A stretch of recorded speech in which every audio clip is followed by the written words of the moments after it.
I pledge allegiance to the flag of the United States of America and to the republic for which it stands, one nation, under God, indivisible, with liberty and justice for all.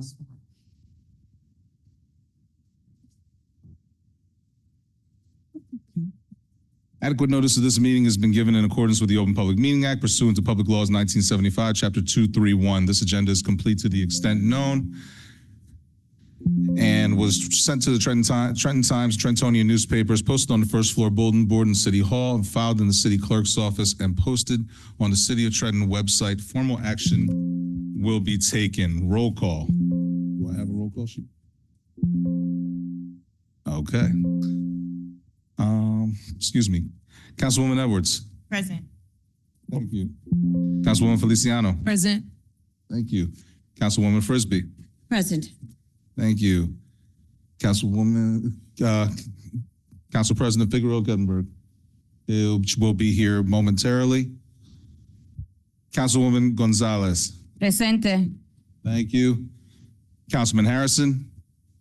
For the record, Councilman Harrison is excused from this meeting this evening, and Vice President Williams. Present e presente. Thank you. And Madam Vice President, at this time, I will read the invocation. Please. Almighty God, who holds the fate of man and nation, we most humbly beseech thee to bless this our city, these deliberations, and these thy servants, that they may act with wisdom and understanding for the good of our community and thy greater glory. Amen. Amen. Amen. And Madam President, Madam Vice President, it's my understanding we have some recognitions this evening. Yes, that's correct, Mr. Garcia. Thank you, and I'll leave it to you to introduce those or to the individuals who will be awarding those recognitions.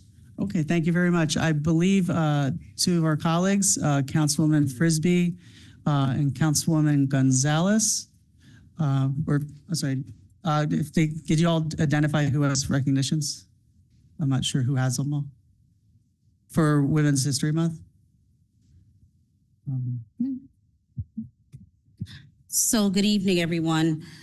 So we have a lot going on, and as we've been moving about the city, and we're talking with a lot of the principals, we've been experiencing some really extraordinary young women. So we're calling them little women.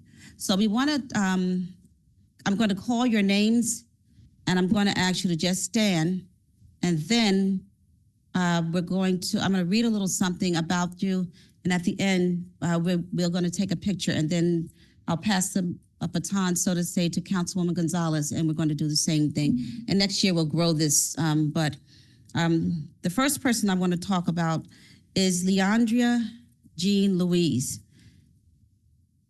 I'm not going to say the last name because I'm going to mess it up. Sirike? She here?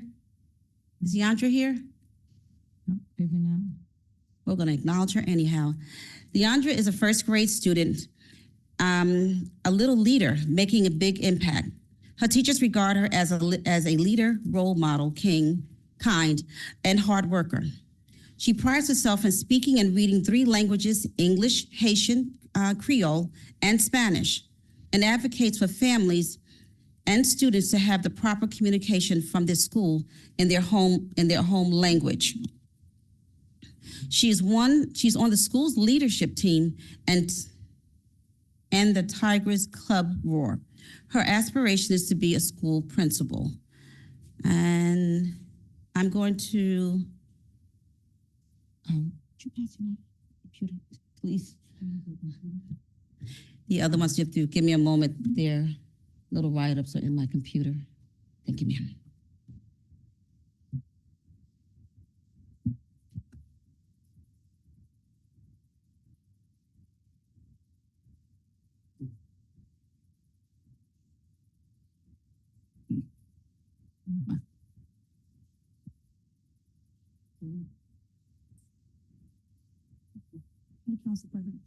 Okay, so the other ones, the writers are in my computer, and my computer is acting up right now. So we're going to read the recognitions, and I'm going to read just one of them, and all of them say the same. Samara Portis, if you're here, please stand.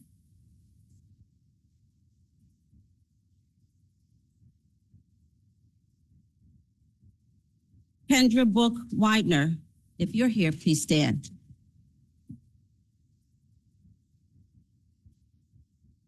DeAndrea is not here yet. Is that still true?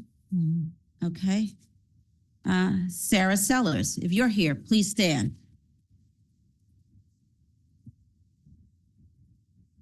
Marley Lloyd, if you are here. And Aubrey Lewis, if you are here, please stand. No, Aubrey, I'm sorry. Oh, wait, you were telling Lewis. Aubrey, excuse me, Lewis. Yes, Lord. And Naomi Camp, if you are here, please stand. Okay, so for those young ladies that are here, I'm going to ask you to stand up again.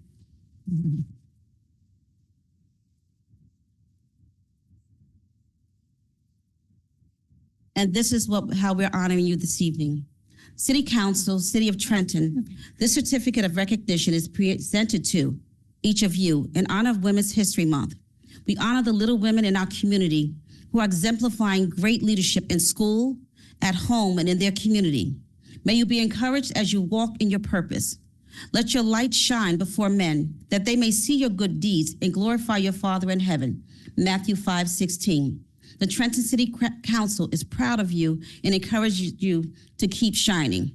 And it is signed this day, March 18th, and it is with our council president, Councilwoman Jennifer Figueroa Kettenberg, and all council members up here. But we wanted to honor you. We're doing a lot of things to acknowledge the women that are in the community that are doing amazing things, but you too are doing extraordinary things. And we just wanted to acknowledge you during this day and say congratulations and keep up the good work.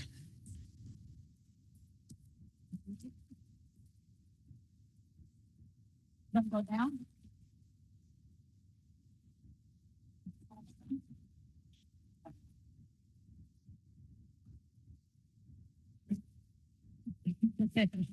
You want to go down? So we're gonna. So we have two more. Oh. Did I read yours already? In here. So we're going to ask if we can do a picture with the young ladies in the back, if that is okay. We could do them.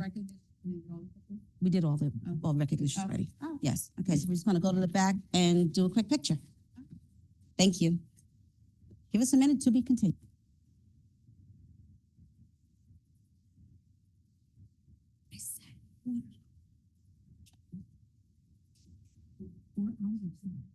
He sat in the order. Oh, you? Oh, and there you are. Are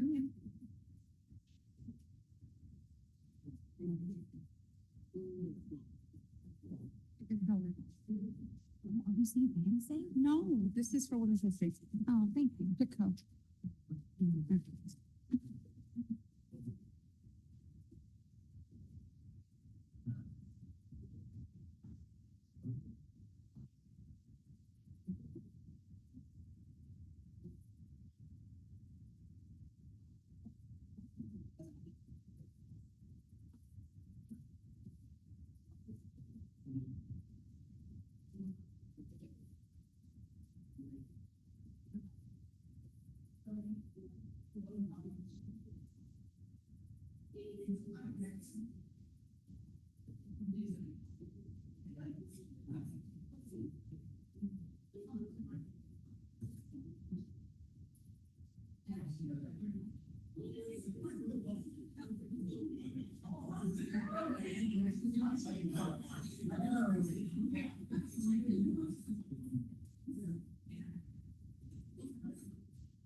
Yep.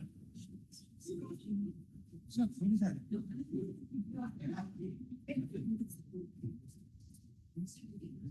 Oh, okay. Oh, okay. Oh, no. I just seen it. Look. Yes. You have women in your bed. Oh, yeah, yeah. That's really fun. Thank you. We'll do it now. No, I'm gonna let you do it.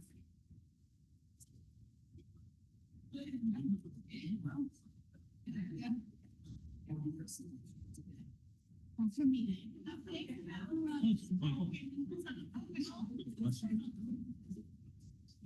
This is what I said I forgot last time. All right. Now, Yeah, yeah. I'm sorry. I said water, man. Good. It's a hole. Look, I saw a whole bottle put in the car. Parents so told us you're making it worse. Nice.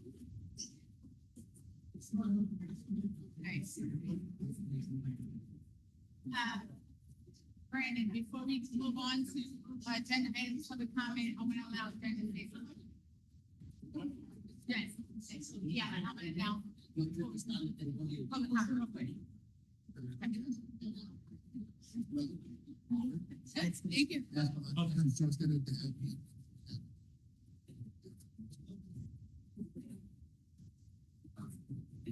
right. Yeah.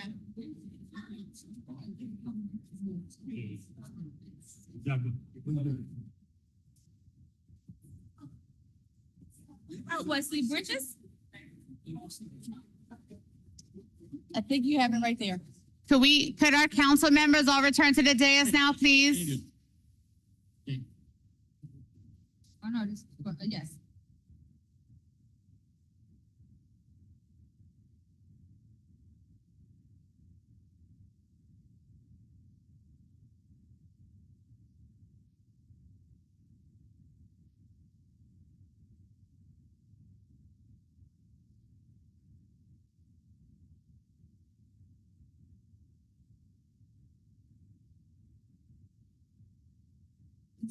Honestly, I don't have any questions. Okay. Right. That's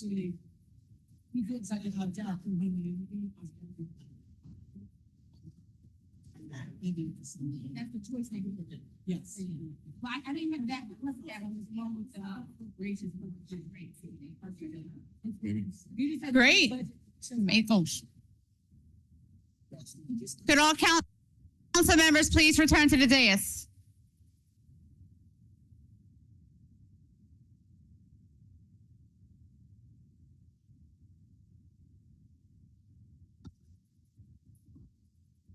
Mr. Garcia, we can proceed. Certainly, Madam President. Madam President, at this time, I believe, well, you know what? If you could, Yeah, hold on. Could everybody? you may want to hit the gavel. You guys, we have resumed the meeting. So could everybody please respectfully resume the meeting? Thank you. Yes, at this time, Mr. Garcia, CVP Williams would like to share some sentiments to the council and to the room. Thank you. Certainly, Madam President.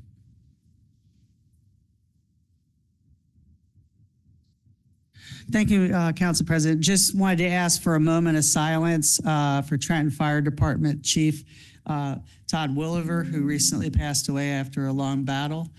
He served the city for many, many years, was helpful to so many Trentonians and folks around the county. Very good man that we'll dearly miss. Yes, Lord Jesus.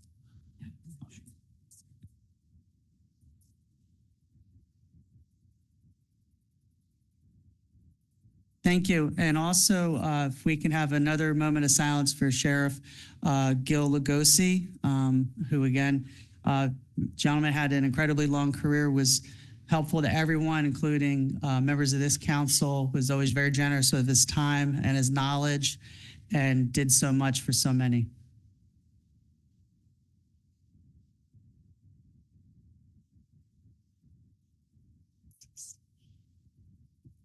Thank you very much. Thank you, CVP. We can proceed, Mr. Garcia. Certainly, Madam President. At this time, we've reached the point of public comment for agenda items only. Public comment for agenda and docket items only.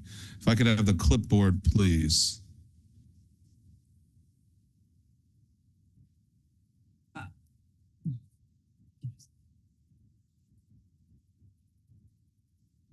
And while we're waiting on that clipboard to the public comment for agenda and docket items only is exactly that. For any items that are listed on the agenda or docket, you have 5 minutes to address any item that you want on the agenda or docket. The council is not obligated to respond. First individual listed is Miss Kathleen Deal. I hope I said that right.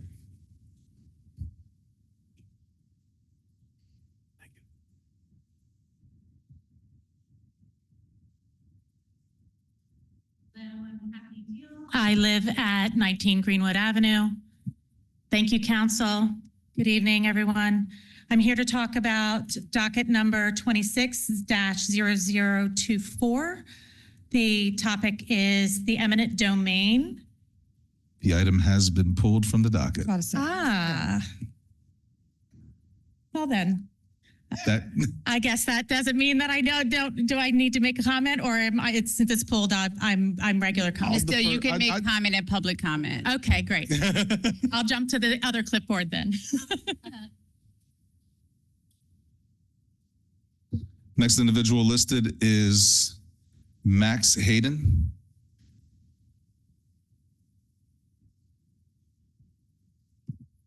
It appears, Mr. Hayden, you're here to address the same item. Am I right? I am. Understood. So, thank you. And next on our list is Mary Horn. Yes, good evening, council. Good evening. I'd like to address Mary Horn, Parkside Avenue, Trenton. I'd like to address ordinance 26031, 32, and 33. I'll be quick. Now, LLCs and redevelopers have certainly played a huge role in our ratables,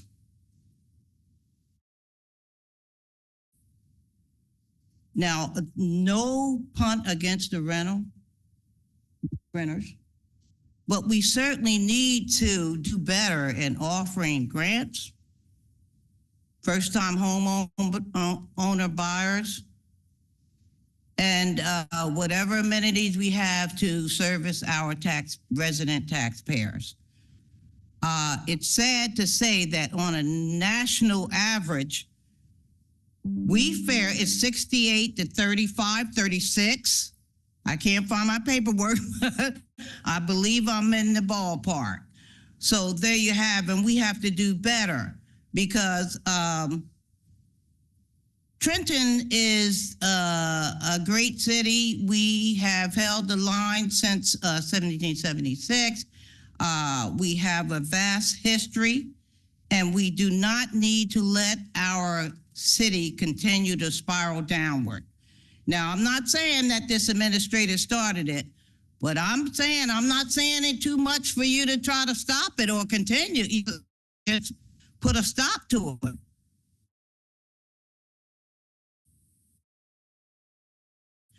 We need, when it comes to offering first-time homeowners, let's build up these houses, give them grants to fix their houses.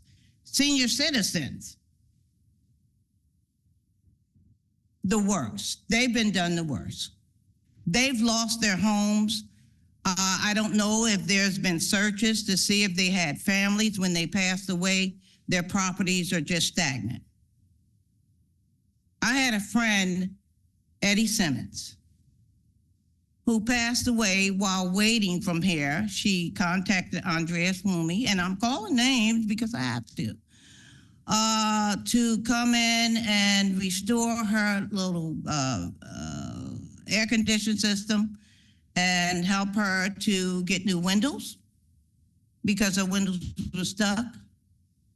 Well, Eddie Simmons passed away. She died in her home because she couldn't lift the windows and stuff when it came. It was the time when it was the heat wave here in Trenton. Eddie Simmons lived on Oakland Street. We talked every day. She was just so funny. She was a member of Shiloh Baptist Church, and they know her. So the bottom line is that when we make promises or we have grant money for seniors, middle class homeowners, we need to just do the grants and promises. And I'll say the last thing I will say is that the grant process is so daunting.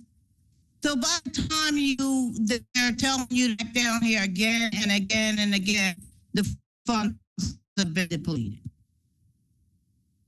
So I think we should do better.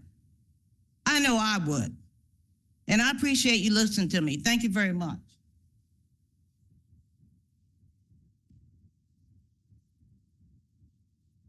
Dennis Robinson? Okay.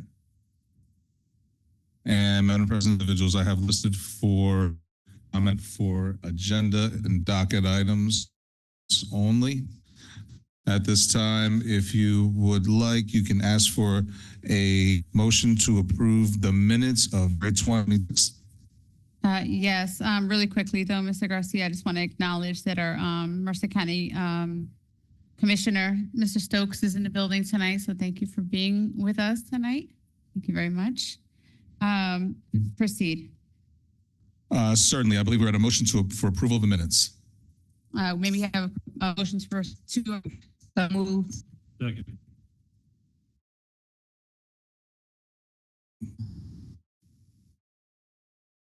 Councilwoman Edwards. Yes.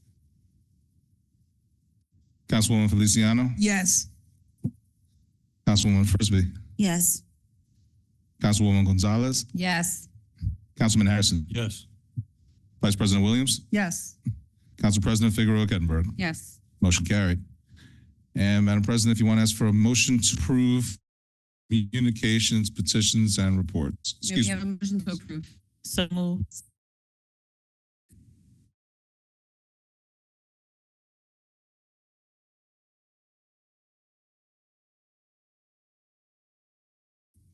Councilwoman Feliciano. Yes. Councilwoman Frisbee. Yes. Councilwoman Gonzalez. Yes. Councilman Harrison. Yes. Vice President Williams. Yes. Council President Figueroa Kettenberg. Yes. Motion carried. And that brings us to ordinances for second reading and public hearing. Ordinance 26-25. Ordinance rescinding the sale of city-owned property previously authorized to Muhammad Islam pursuant to Ordinance 25-90 for the property located at 1055 South Clinton Avenue, Block 18901, Lot 52. Are there any members of the public that wish to speak to this ordinance at this time? Seeing none, Madam President, if you want to ask for a motion to approve. And we have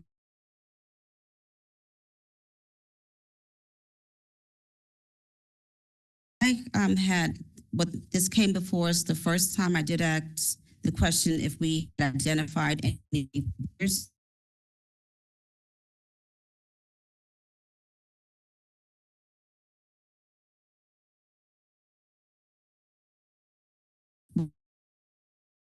I just want to understand the terms when this goes back, Cindy. Interim Director.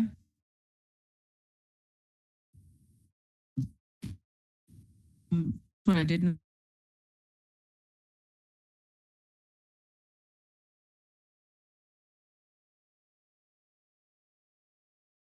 Recording in When progress. someone puts a bid in on a piece on property, and they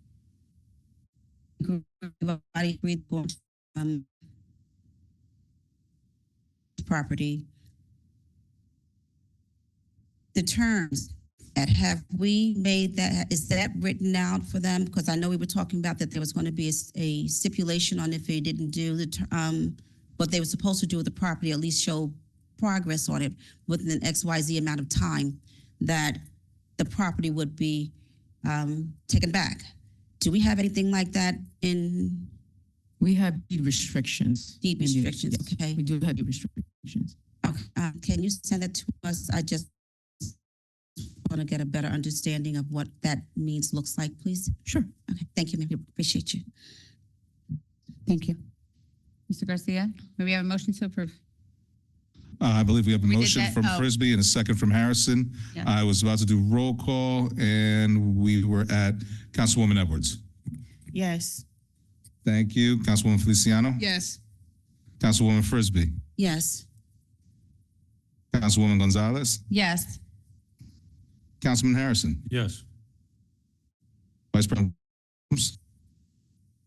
And Council President Figueroa Kettenberg? Yes. Motion carried.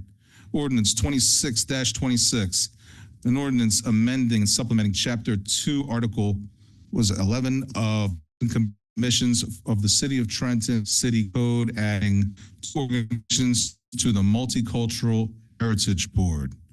Are there any members of the witness ordinance at this time? Seeing none, Madam President, if you want to ask for a motion to approve. Motion to approve. So moved. Second. Thank you. Roll call. Councilwoman Edwards. Yes. Councilwoman Feliciano. Yes. Councilwoman Frisbee. Yes. Councilwoman Gonzalez. Yes. Councilman Harrison. Yes. Vice President Williams. Yes. Council President Figueroa Kettenberg. Yes. Resolutions. Madam President, are there any resolutions that you or the council wish to extract for questions from a potential consent agenda this evening? Madam President.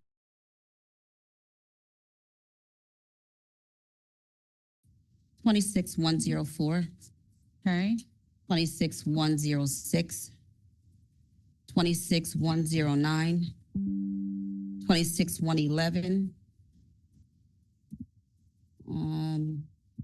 26,031, 032. They're all the same question for me. 0323.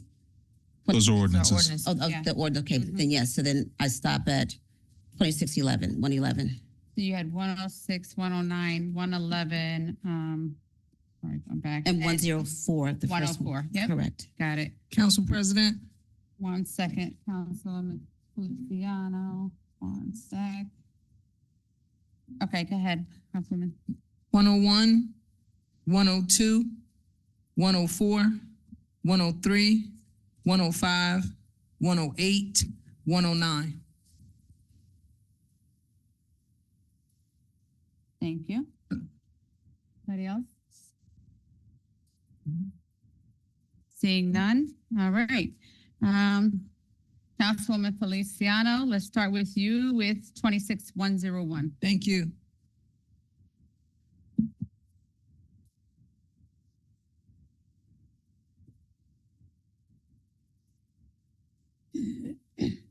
Good evening, Councilwoman. Hello. Hello. Just a quick question. You know, I like to use these opportunities to kind of dance around when I see a door that I can walk through. So I see that we have here for body armor, right?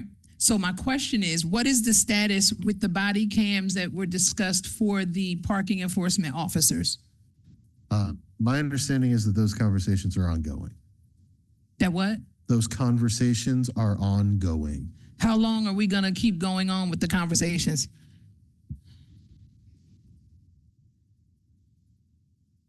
Council President, may I? Maria Richardson, Business Administrator. The Director Harris submitted a waiver that was submitted to DCA. They requested more information, but in the meantime, they rejected the waiver. So we are in the process of, they actually requested information about other municipalities that are implementing the program. We are gathering the information and will submit to them. So DCA got the waiver and they said no because we want to compare it to other municipalities. They want to get information on other municipalities, yes. So when we submitted information to DCA, based on everything that has been happening with the assaults on the PEO officers and reports and complaints filed and everything, was all that information given to DCA? I am not sure. I don't know. Okay, that's troubling for me because we've been going back and forth about this and asking for quite some time. And again, like I said, you know, we'll be starting our ad hoc meetings about the MOU and everything in DCA and their reach and stuff like that. It's just with certain things, I'm just not understanding why they would push back on something like that. I mean, did we push forward with it or were we just kind of like, okay? Well, we are really not there when they are signing information. We submitted digitally and they submitted digitally with either an approval or a rejection. Is there ever any conversation as to why? Yes, and that's what I explained earlier. They requested information about other municipalities. If we could provide other information about other municipalities that are doing that and what had been the experience for other municipalities. That was the conversation. I am not pushing back because I also don't have the information about the success in other municipalities. So when he pointed out, I thought, yes, we need to get that information. I didn't see anything to push back, but just, yeah, we need to get the information. Why wouldn't they look at the other municipalities? I mean, I'm just saying, okay, thank you. You're welcome. I'm hopeful that we can get some kind of resolve. So with the information for the other municipalities that you all are looking into, when is that going to be sent to DCA? As soon as I gathered the information, I received the waiver on Thursday or Friday. I have not even looked into other municipalities. Did they tell you how many other municipalities you have to look into? No, they didn't. I don't think that they would get to that level. And if they do, most likely for the amount of money that they provide for the city, I will probably, if they tell me to look into 10 other municipalities, I will probably look into 12, to be honest with you. What's the annual cost that these cameras would cost?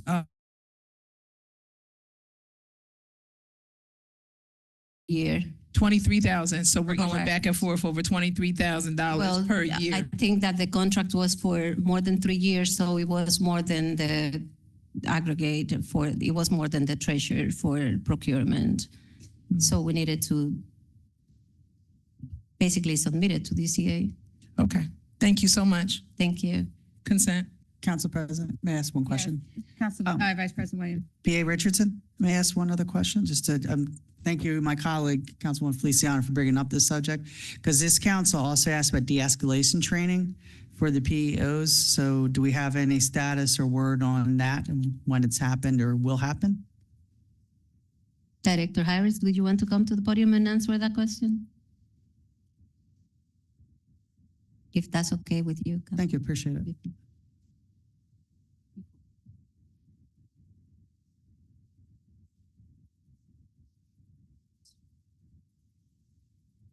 Paul Harris, Parks and Recreation Director. Yes, we've had some training and we're looking to do it quarterly. Okay, so the first quarter has already been done for this year? Yes. Okay, excellent. Thank you, sir. Thank you, ma'am.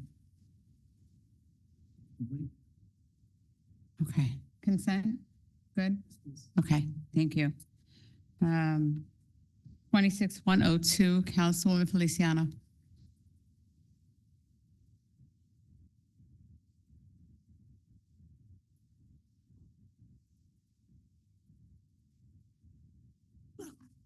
Hello again. Hello. All right. So we're transferring, and again, I'm just using this as an excuse to kind of jump in, police salary, wages. Where are we with the union contracts? 2281, 2286, police, fire, like where are we with all of that? We're still working through negotiations, and we and our partners at DCA are working to negotiate with the unions. So you and DCA are still working through negotiations currently. Do you know how long that'll be when we'll be done with this? Because the one contract expired like what, 2023, then another one 2024. When are we looking to finish this? I would love to finish it as quickly as possible, but I just really don't have the negotiations are ongoing. I really don't have a projected date at this time. So is it safe to say if the one contract expired in 2023, you've been negotiating since 2023 to date? We have been negotiating. For the one that expired in 2023, how long have we been negotiating? Since 2024 or 5. Since 2024 or 5. Why did we wait so late? Just the negotiation process. To start the negotiations when we know that it's expiring? That's the process? We work with our partners at DCA, and we're kind of moving along at a pace that has worked for our partners. So are you saying then that DCA is the holdup and why we are waiting for the negotiations, and our city workers, have to wait because DCA wants to wait? It expired in 2023. I'm just asking. It's 2026 now? No, I'm saying that we are working with DCA to come to a conclusion. I'm not suggesting that any party is the current holdup.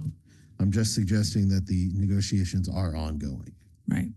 But from 2023, we didn't start negotiating. It expired 2023. We didn't think about it. We didn't start until 2024, 2025. And then for the one that expired in 2024, when did we think about starting to negotiate that? We now always start thinking about it prior to the expiration, but the contracts, it is difficult to negotiate multiple contracts at one time. There's different pieces to each one, and I don't want to talk about the details of the negotiations here, but. No, I get it. We don't have to do that. I'm just talking about the timing. 2023, it was done. We're in 2026, we're still waiting. 2024 is done, and now we're in 2026, still waiting. So the city workers are still waiting. I just don't understand why I understand the process of negotiation, so let's be clear on that. I just don't understand the process overall of the timing of how or when the negotiations start. When you already know when it's expiring, why is it taking this long for something to come to the table? So again, I'm hopeful with this that we'll hear results sooner rather than later, with you and your partners working together to help our city workers, right, across the board to get what it is that they're entitled to. Thank you. Consent.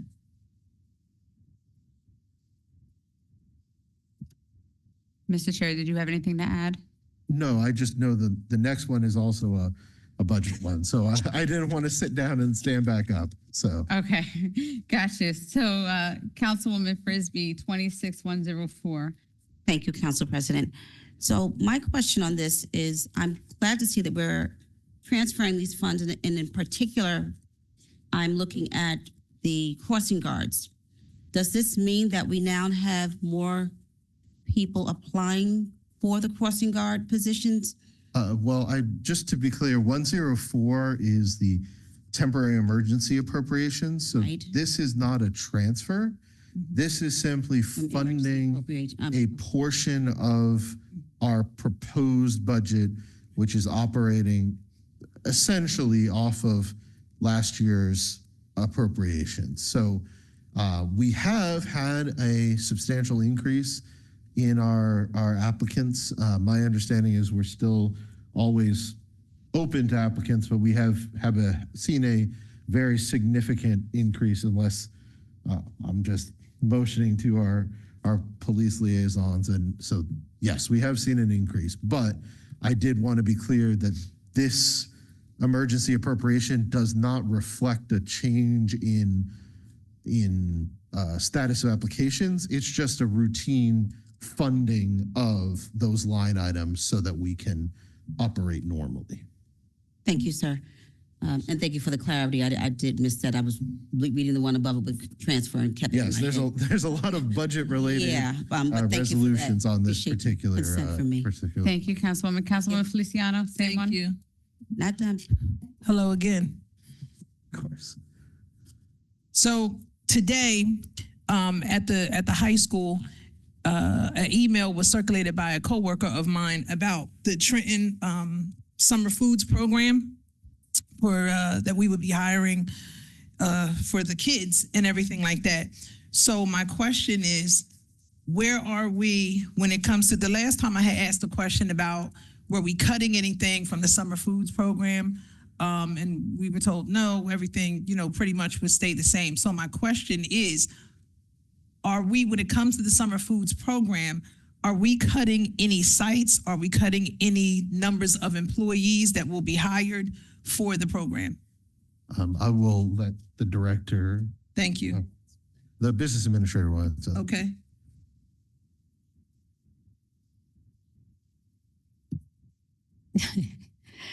Good evening again. Well, yes, I actually, when I sat down with the director to discuss his budget, I suggested that we combine certain sites because we have parks in Trenton that are basically one block, one from the other, right? So if we are having financial difficulties as we are, right? We can serve the children from the same neighborhood from one park, not from two, correct? And particularly because of the nature of this program, we serve breakfast and lunch. And so we have 3 staff individuals working in one park. They serve lunch, I would say, at 8 o'clock. I'm sorry, breakfast at 8 o'clock. What they do is basically pass the breakfast to the children who come and do a mark in a paper. So for the next 2 or 3 hours, these 3 staff individuals are there basically doing nothing, correct? Until the lunch time gets, the children get for the lunch time and the same process happens. So my suggestion is that we have 2 staff individuals per park and 4 or 5 floaters that you can send to a specific park if somebody doesn't come to work that day. We need to actually streamline the operations and be more effective. As much as I would like to say that we are going to have 500 individuals working during the summer, we know that we really can't do that. The other suggestion was that because I need to go back a little bit. We received the food through the Department of Agriculture, right? So they paid for the food and they pay a portion of our administrative cost. When we partner with other organizations, then the city doesn't lose a lot of money when we balance at the end of the summer how much meals we serve, because when we are serving other organizations, they use their own staff to serve the meals. When we decide that we want to run the program by ourselves, the program becomes very expensive for the city. So my suggestion is that those parks that we are administering ourselves, that we reduce the staffing by one person and then use floaters to send from one side to the other, and that we partner with other organizations to provide the services. That will make more sense for the city. And so those other organizations will be the ones hiring additional staff, not necessarily the city. So the program is supposed to be run for city residents, but we don't need to offer it from every single park. So how many positions will we be cutting back in doing that? I actually didn't suggest to a specific number of positions to be cut, but just programs to be run more effectively. Right. So I didn't give a number of positions to be cut, but I actually said if you have 26 parks, just go visit your parks and see if there are parks around the corner, then merge those parks and just serve from one. So I really don't know. I haven't done that analysis, but yes, I said we need to merge some of the parks. Okay. So overall, how many students have we had working at the parks typically? I don't know. Probably the director of recreation would be more appropriate to answer that. I don't know the numbers. Can the director answer the question? Yes, absolutely.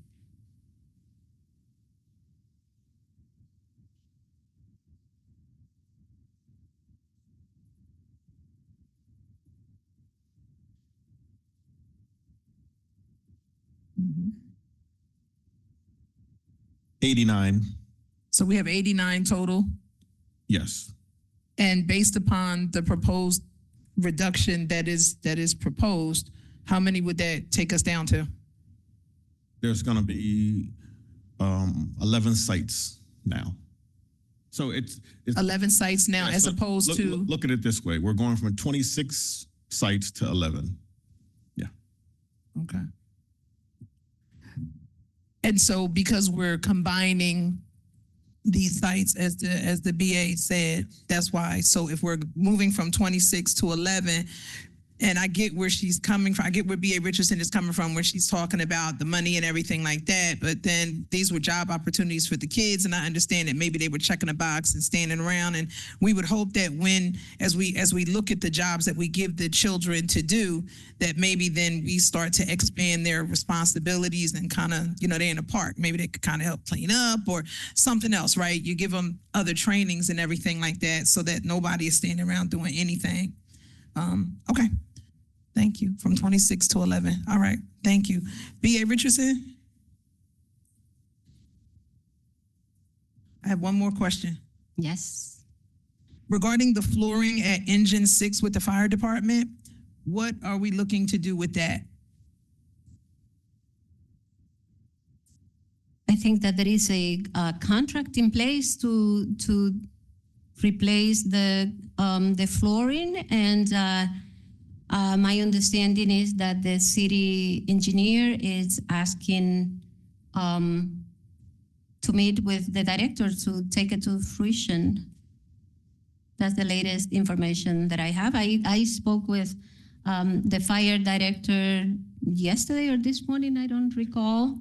And so we agreed to meet with the city engineer to talk about the next steps. Are we looking to preserve that fire station? As far as I know, we are. It's a building that is over 100 years old, and we need to give it serious considerations as how much money we can invest in a building of that age. Not saying that we should not keep those historic assets in place, but we need to make sure that that building is still feasible to carry the amount of weight that it needs to carry with those heavy vehicles. Right. So I don't work for the city in an engineering capacity, so I would be really cautious to say anything, but I think that we need to look into the structure of that building to decide how much money we really need to invest in that building. And so it's historical. Yes. So can we look into historical funds? I'm only asking because, as you know, right, I've been sending emails and we've been asking back and forth for quite some time now about what is going on with this building. Yes. And to no avail, right? 1 minute it's ask this person. So now we just asking, Yeah, straight up, yes. what are we going to do with the building? Are we going to get it fixed? Everybody's waiting. Everybody's wanting to know. And it's not like people never knew that this was a question on the table, because myself, Council Vice President Williams, we've been asking back and forth for quite some time. It's a little frustrating. Absolutely. That you are correct. And because of the questions and the emails, I received Right. an email from you over the weekend. Mhm. And I spoke, the director and I spoke yesterday. I think that there is already a meeting scheduled with the city engineer to go over what the next steps should be. But again, I would recommend a structural engineer to look into the building and see if the building is really feasible for what, the current use is. Right. And that's fine. And we could have done that a while ago. So I Yes. respect exactly where you're coming from. It's just that we've been asking for quite some time now. Absolutely. Yes. So please keep us posted about the results of that I meeting, will. so that way we know where we are with it, because we are very curious as to what the end result is going to be. Yes. Thank you. Thanks. Consent. Thank you, Councilwoman. We have Councilman Feliciano again with 26103. Interim Director Vasquez.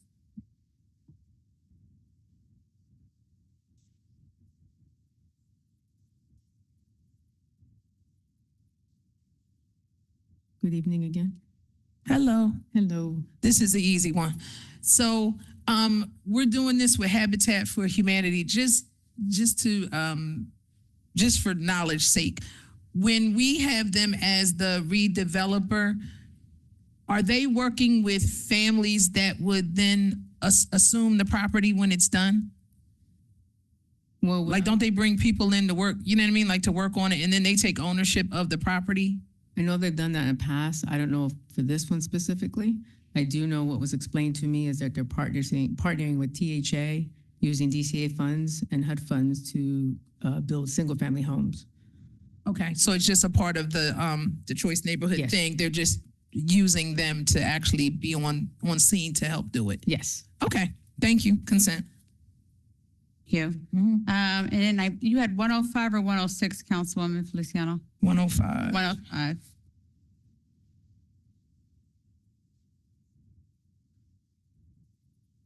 So the question that I had for 105 was, originally the contract was $150,000, right, for the period of April 1, 2025 to March 31st, 2026. And now we're going to 202,000. Is this for a year as well? Thank you for the question. This is for the calendar year 2025 to amend that. This firm originally was doing insurance type defense cases, slip and falls, car accidents, what have you. Right. Due to the number of workers' compensation claims that we were getting and the bandwidth of our existing workers' compensation firms, we started to assign this firm additional cases in the form of those workers' compensation cases. Okay. They did a very good job, and we've actually given them more cases. This is simply to atone for the additional cases they took on in 2025. Got you. Thank you, Director Bridges. Consent. Excuse me, Director Bridges or Mr. Garcia, the initial resolution that was provided to myself and CVP with regard to this was in an amount not to exceed 194,000. Was that changed? I'm looking at the original though. Yeah, The initial resolution approving this retention of this firm, Council President? correct. Yes, that was the initial resolution. The reason we're amending it to include the additional funds is because we have to amend that resolution in order to pay them for the work they did in that calendar year. Okay, so.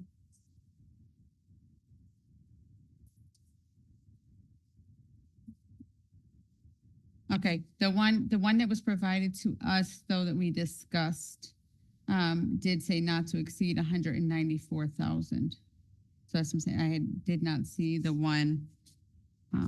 This one is, I believe. That was the other one for, the Yeah, there's one dated for April 15th, 2025, and then there's one that was put on this docket. Again, I mean, if you want to look, this is the one that I have, it says 194,000, not 202,000. Oh, the one that, the operative one should be 202,000. It should be 202. Yes, Okay. Council President. Okay. Thank you. So yeah, we had the wrong number. CVP, you had that as well, right? Okay, thank you. Thank you. Okay, consent. Councilwoman Frisbee, you have 26106. Consent?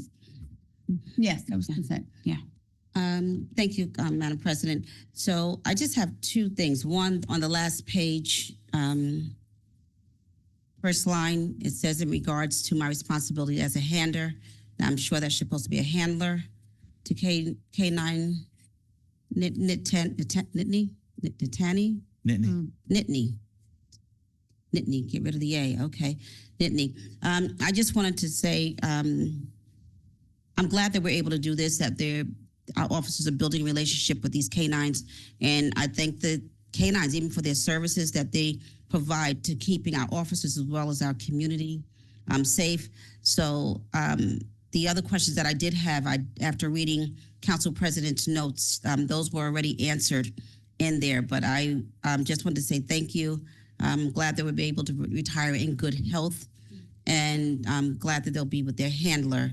And if we would just, for the sake of having correct spelling on for the record, if we would change on that last page, first line, where it says handler to handler. Thank you. Consent? Consent. Thank you very much, Councilman Frisbee, and thank you for reading the notes. Moving on, Councilwoman Feliciano, 26-108. Thank you.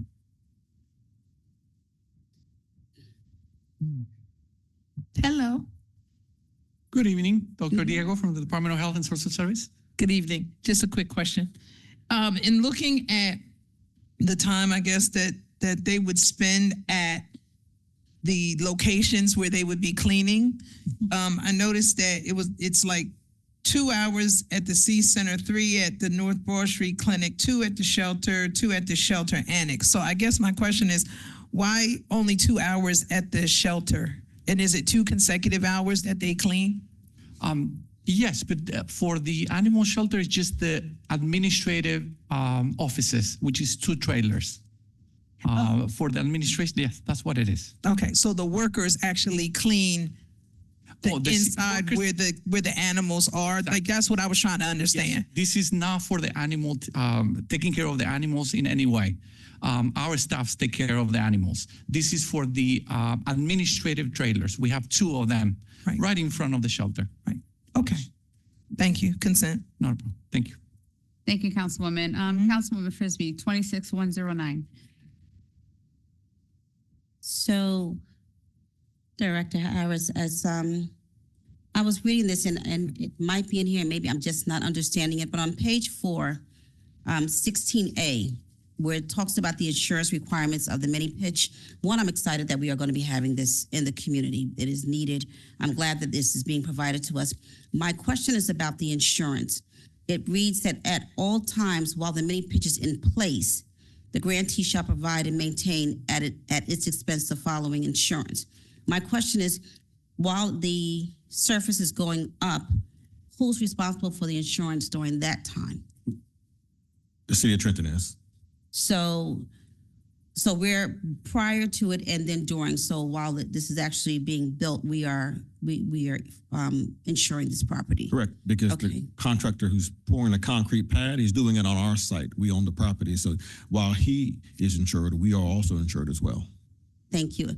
And then on the top page, it has that this U.S. Soccer Foundation will be granted usage of the mini pitch for 1 day per year over the first 5 years.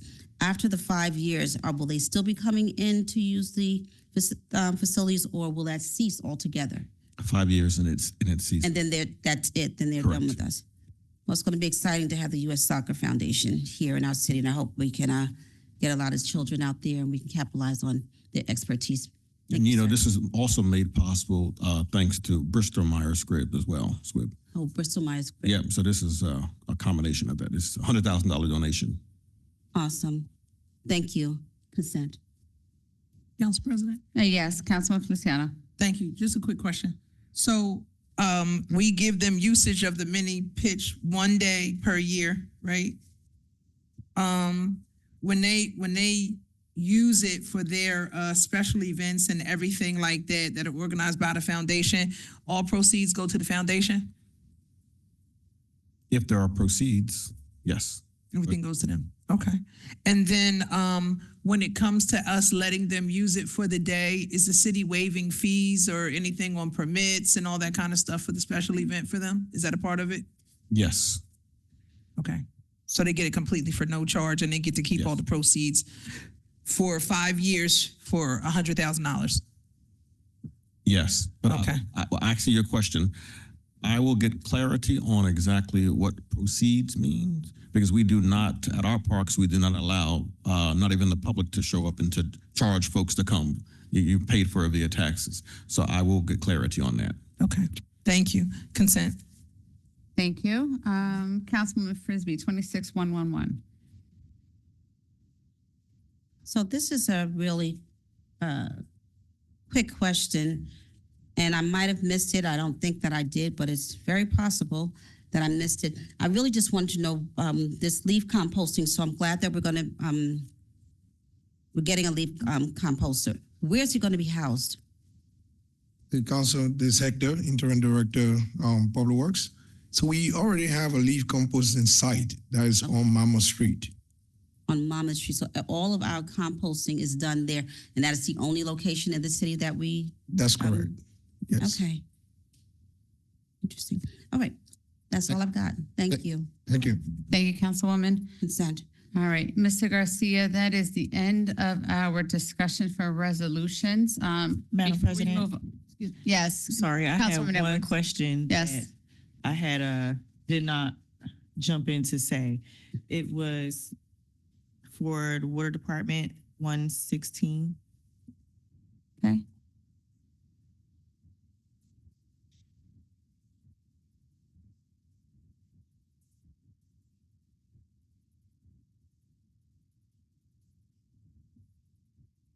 Good evening, Madam President, council members. I'm Jerome Wakefield, Performance Deputy Director for Water and Sewer. The director is at a conference AWA today. Okay. Hi. Thank you. Would you mind speaking into the mic when you answer? I could hardly hear you. Thank you. I just want to get clarification on what this is for. As we're going over the capital improvement plan that was just updated, and we know that some of the pumps were down. Is this to replace the pumps that have been down? Yes, the pumps in part of the contract, they're needed for the lime system, the potassium permanganate system, and the mechanical dewatering facility operations, right? And so it's essential for this coagulating that we have this work done. Okay. And how many pumps in total do we have? Is it 4? Yes. 4. And how many are currently down? One has One is, understanding. so this is just for one pump. All right, thank you. I don't have any more questions. Thank you, Councilwoman. Consent? Yes. Thank you. Thank you. Okay, Mr. Garcia, we can proceed. Certainly, Madam President, at this time, if you want to ask for a motion to approve a consent agenda consisting of resolutions 26-100, 101, 102, 104, 103, 105, 106, 107, 108, 109, 110, 111, 112, 113, 114, 115, 116, 117, and 118. Yes, may we have a motion to approve all of those resolutions just read by Mr. Garcia? So second. Thank you. Roll call, Councilwoman Edwards. Yes. Councilwoman Feliciano. Yes. Councilwoman Frisbee. Yes. Councilwoman Gonzalez. Yes. Councilman Harrison. Yes. Vice President Williams, Yes. and Council President Figueroa Kettenberg. Yes. Motion carried. And Madam President, moving on to ordinances for first reading and introduction. Ordinance 26-27. Ordinance amending Ordinance 25-82, authorizing the sale of city-owned property commonly known as 519 North Clinton Avenue and identified on the city tax map as Block 21705, Lot 25, pursuant to NJSA 481213C to Maciel Valdez Garcia for the sale price of $5,000. And Madam President, if you want to ask for a motion to approve. May we have a motion to approve? So moved. Second. Council President, Councilman Feliciano? thank you. Just a quick question. We had the application and everything on the original one? Yes. Yes. Interim Director Yolanda Vasquez, please. On the original one, you had everything. This is simply to amend it because the use of the property was incorrect on the ordinance. Okay. No, I'm just making sure that we had, Oh, no, we've yes, seen we so have many. everything. So I just wanted to make sure we saw what we needed to see, because I'm like, oh God, thank you. For the record, ma'am. Yes. Thank you. Thank you. Okay. If there's no other questions, go to roll call. Yes.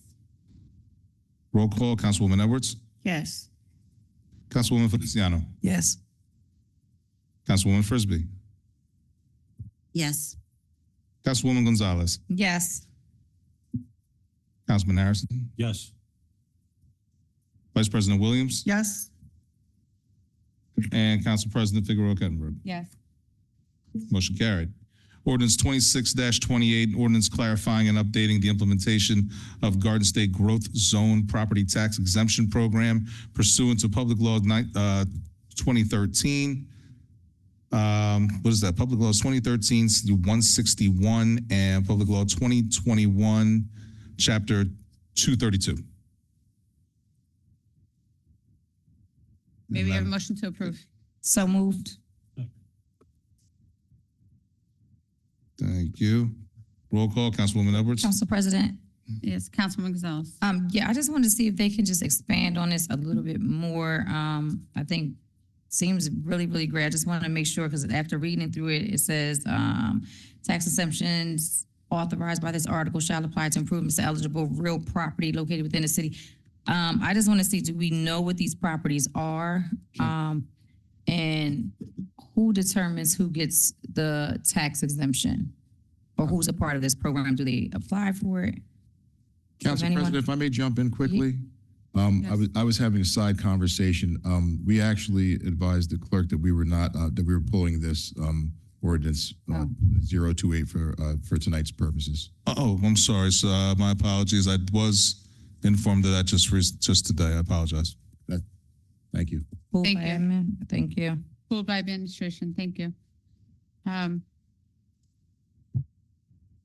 Proceed. Ordinance 26-29, ordinance authorizing acceptance of property identified on the city tax map formerly part of Block 3901, Lot 48, pursuant to NJSA 481213B5 from New Jersey Economic Development Authority to the NJEDA for no consideration. May we have a motion to approve? So moved. Second. Roll call, Councilwoman Edwards, Yes. Councilwoman Feliciano,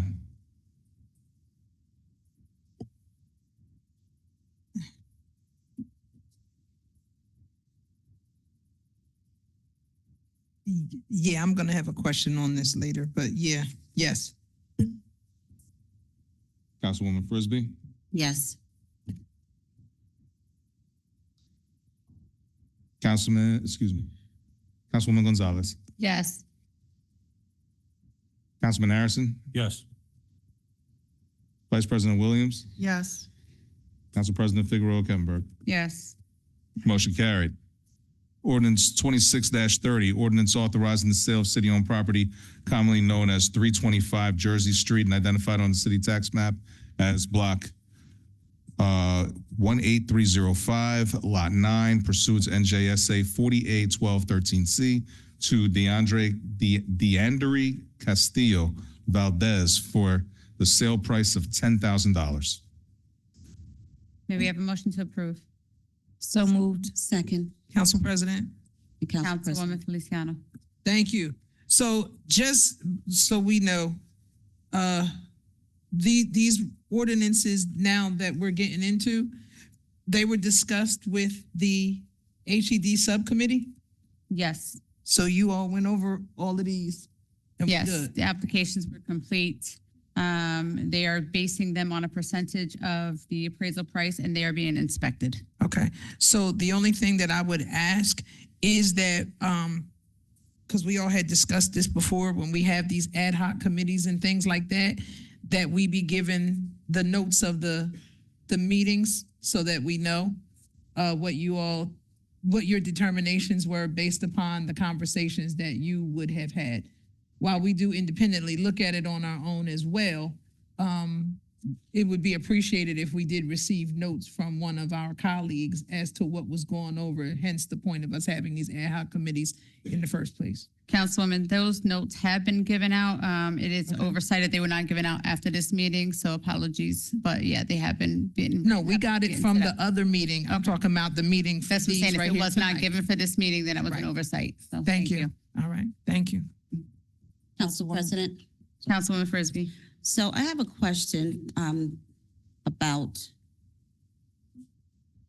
these. So I actually have two. One, there was, and I sent it last night.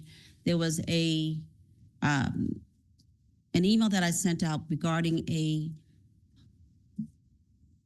potential homeowner who has been in the process for 3 years trying to get their property resolved. And I just want to make sure that we're paying attention to when we see those, because I don't know how recent these are because these dates are confusing the heck out of me.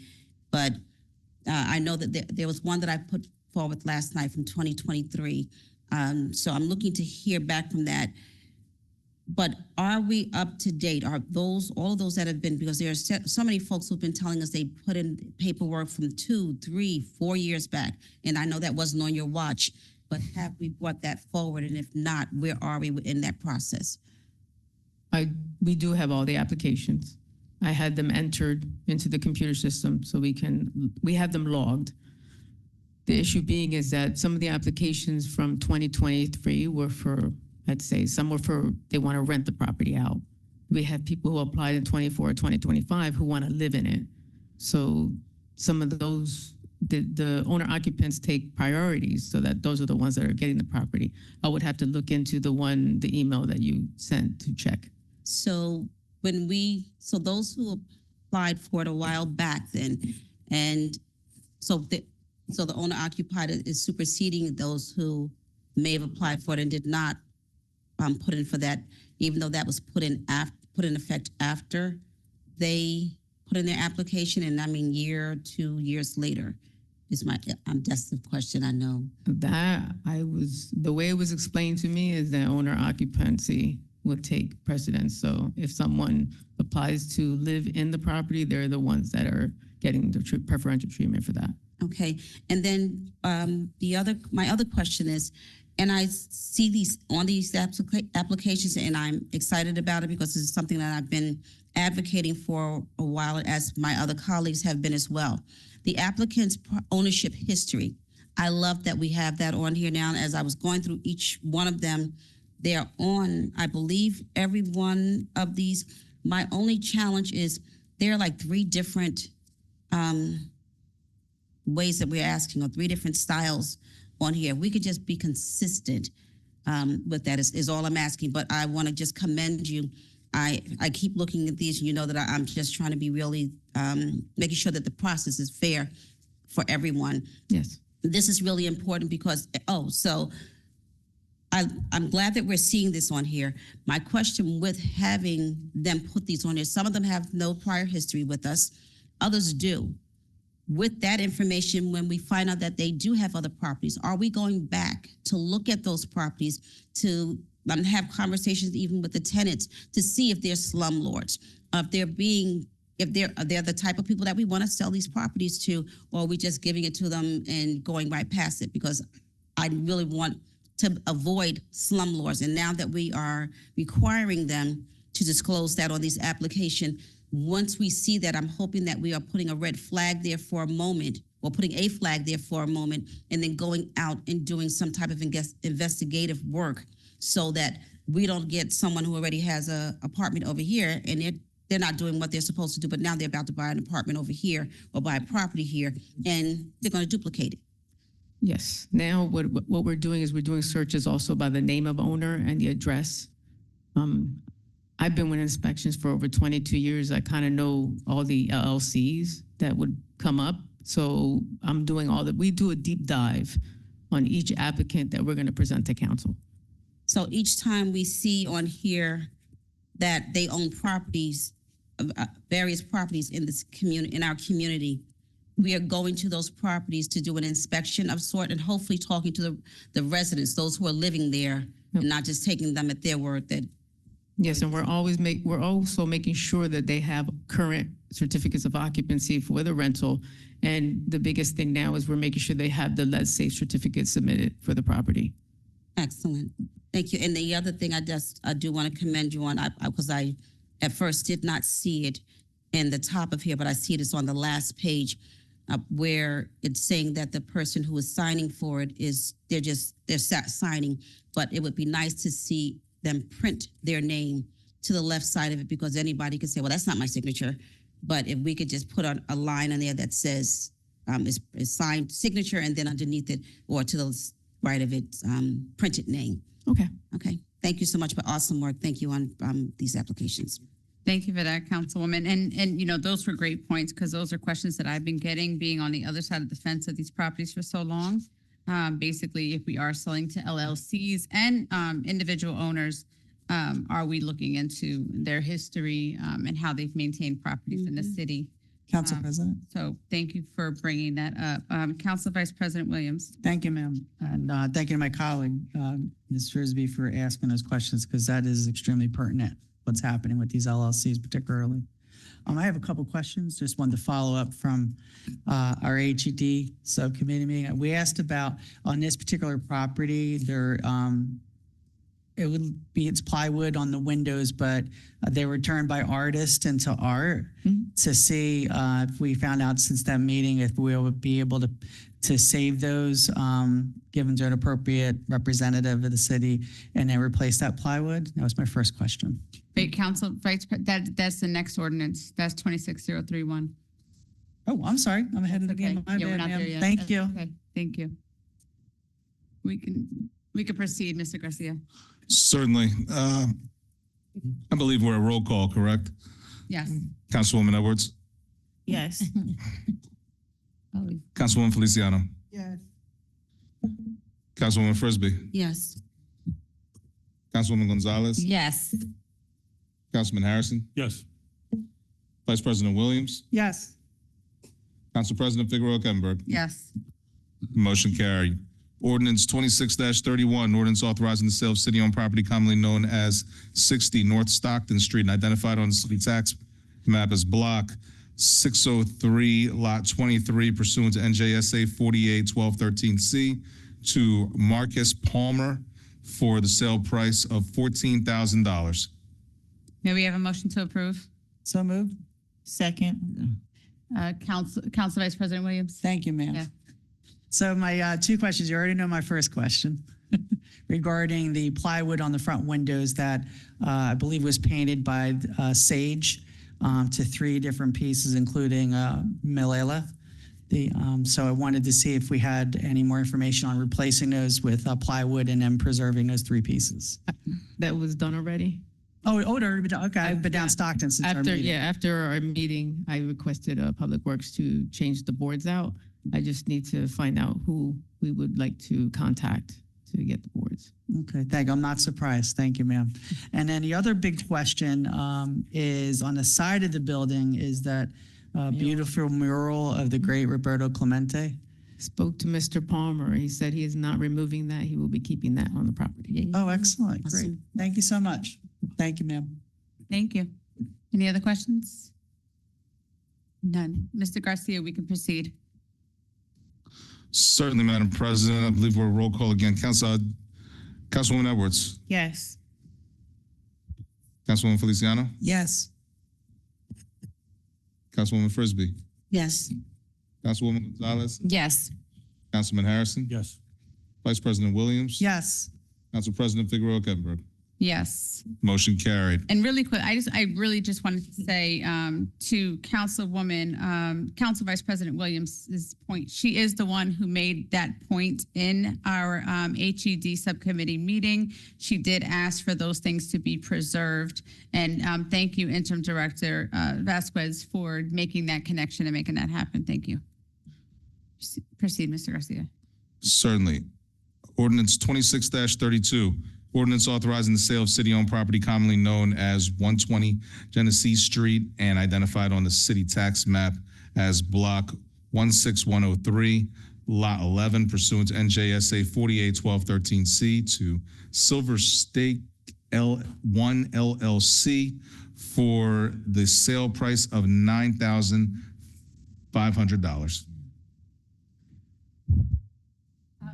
Mr. Garcia, that is a typo. It is Silver Streak. I looked at that and I questioned myself as I said it, I must say. My apologies, Madam President. We will see to it that the original is corrected. Yeah, it needs to be different corrected throughout the spells. ordinance. Yes, thank you. Did I hear that's throughout the ordinance? Yes, it needs to be corrected throughout the ordinance. Understood. Thank you. We can proceed. Certainly. With that correction, Madam President, if you want to ask for a motion to approve. May we have a motion to approve? So moved. Second. Thank you. Roll call. Councilwoman Edwards, Yes. Councilwoman Feliciano, Yes. Councilwoman Frisbee, Yes.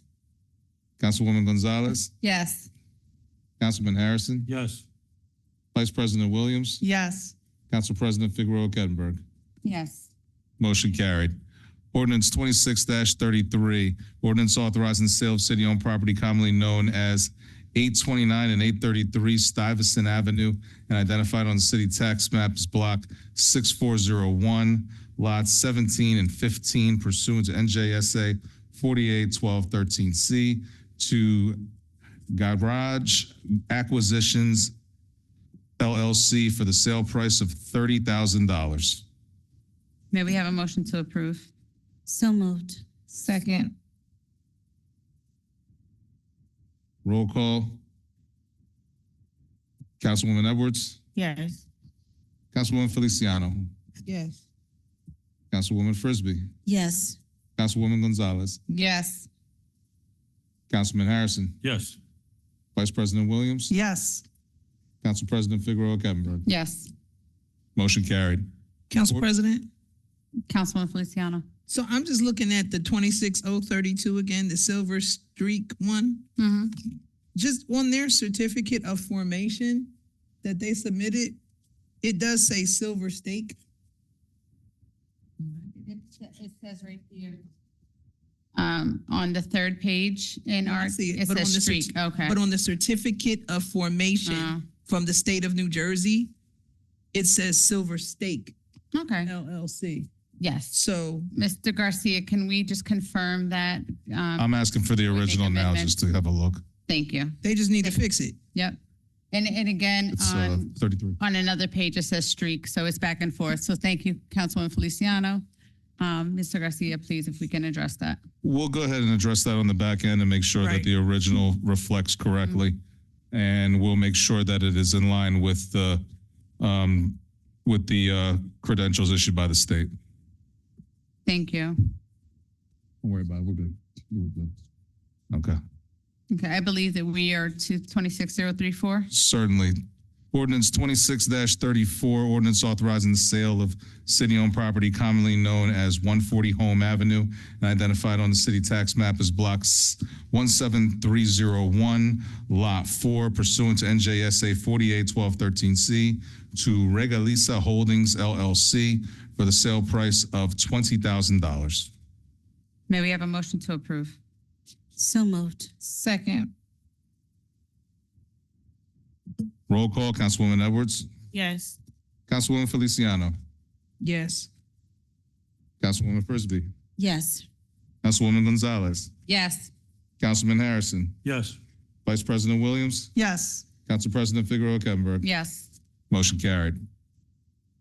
Ordinance 26-35, ordinance authorizing the sale of city-owned property commonly known as 33 South Cook Avenue and identified on city tax map as block 26504, Lot 2, pursuant to NJSA 481213B5 to Maria Carrion Takuri for the sale price of $3,000.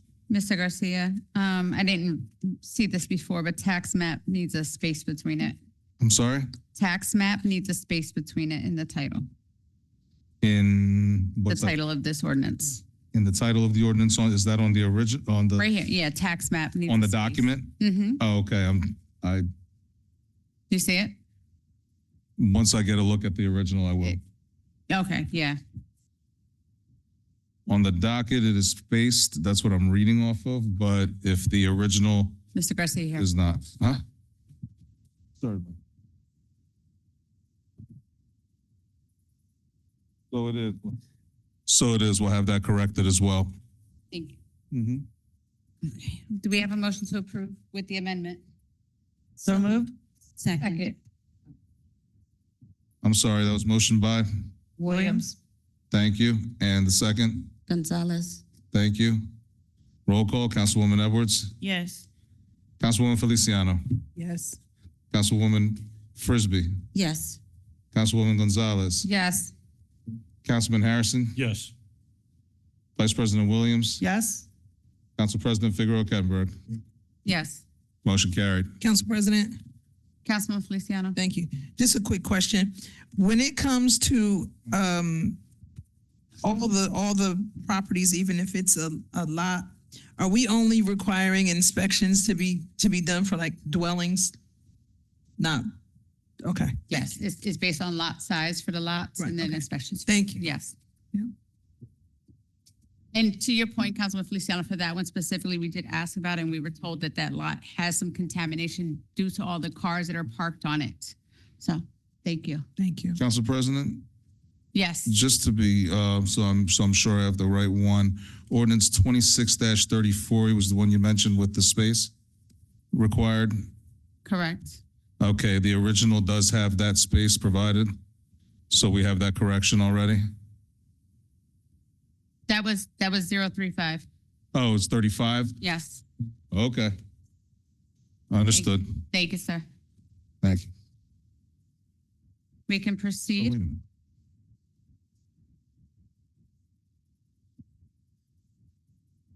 At this point, Mr. Garcia, before we move on to public comment, I do believe that there's a recognition that Councilwoman Frisbee wanted to give out if the individual is still in the room.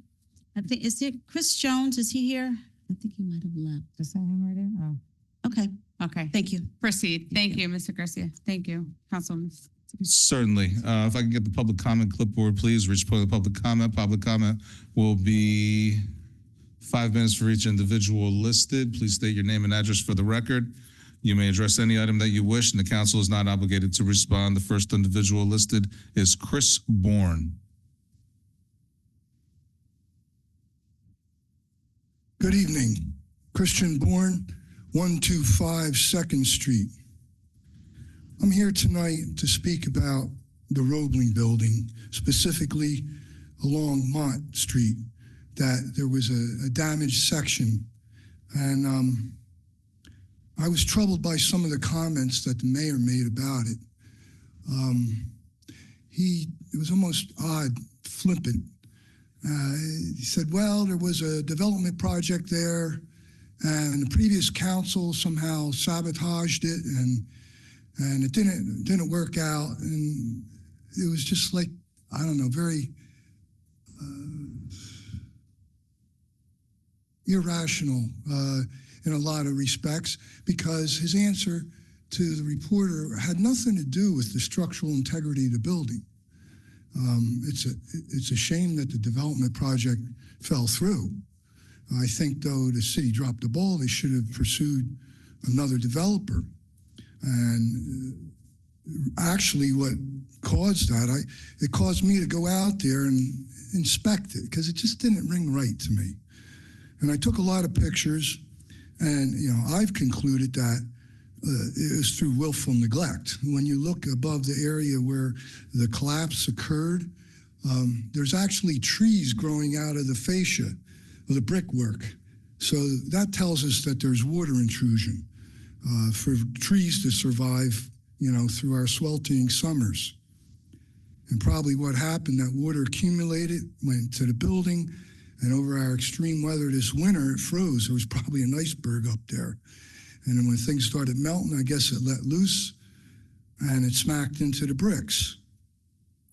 Some of the other things I observed, though, gave me hope, because if you look at the pictures, the building doesn't just have an envelope made out of brick that supports the building. There's actually an internal skeleton in that building of structural steel. The trusses that support the roof are all steel. So that gives me great hope that that building is salvageable.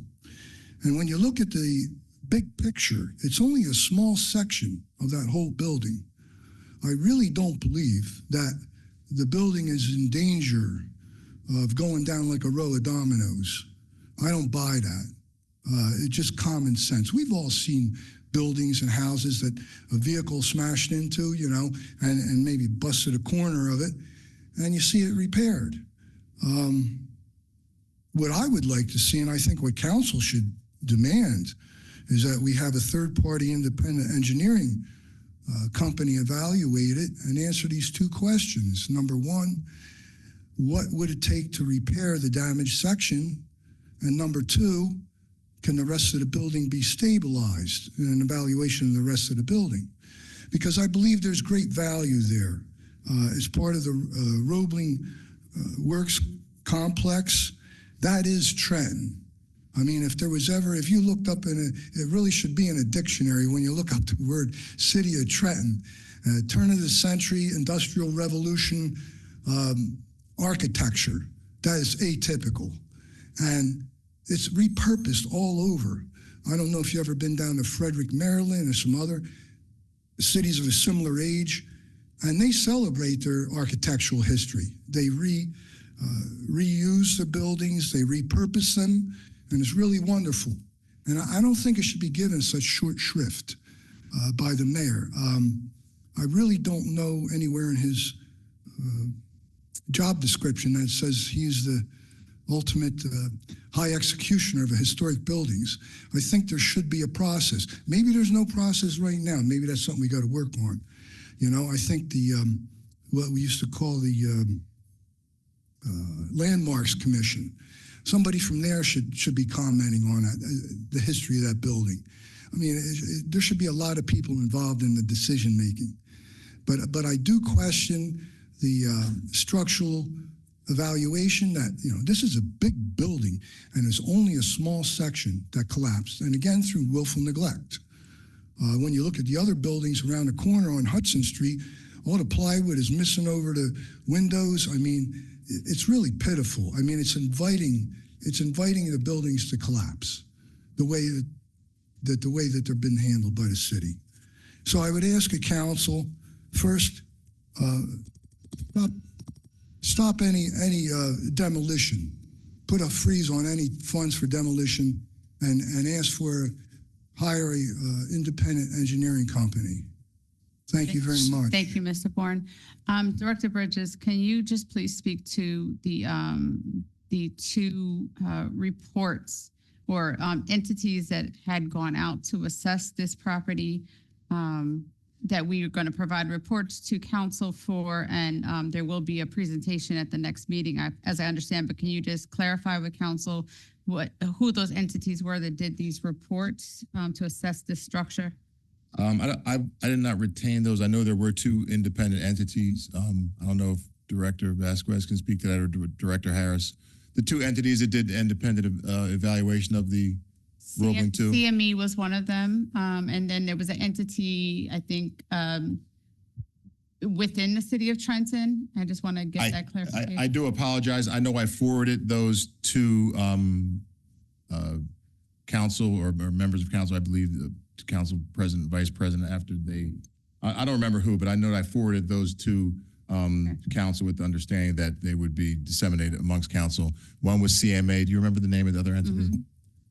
I don't know the name, but I know that those evaluations were forwarded by way of email and their assessment of it. But can you just speak to what the evaluations were, please? Just what the purpose of them were? The purpose of them were to make a determination whether or not they were susceptible to being salvaged and whether or not they were structurally sound to be able to save them. For the public's benefit, as well as to probably anticipate a question, this is not a complete demolition of the entire structure. This was them making assessment of the collapsed portion and making an assessment that it could not be, it's not structurally sound, it cannot be saved. Therefore, they were basically making the recommendation based on an emergency basis, I may add, that that portion be demolished for safety purposes. Thank you, Director Bridges. All council will have an opportunity to review those reports, and we will have a presentation at the next council meeting with regards to that for us to make our own sound decision. So thank you.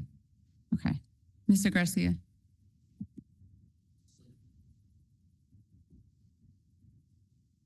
Certainly. Next listed is Wally Nance.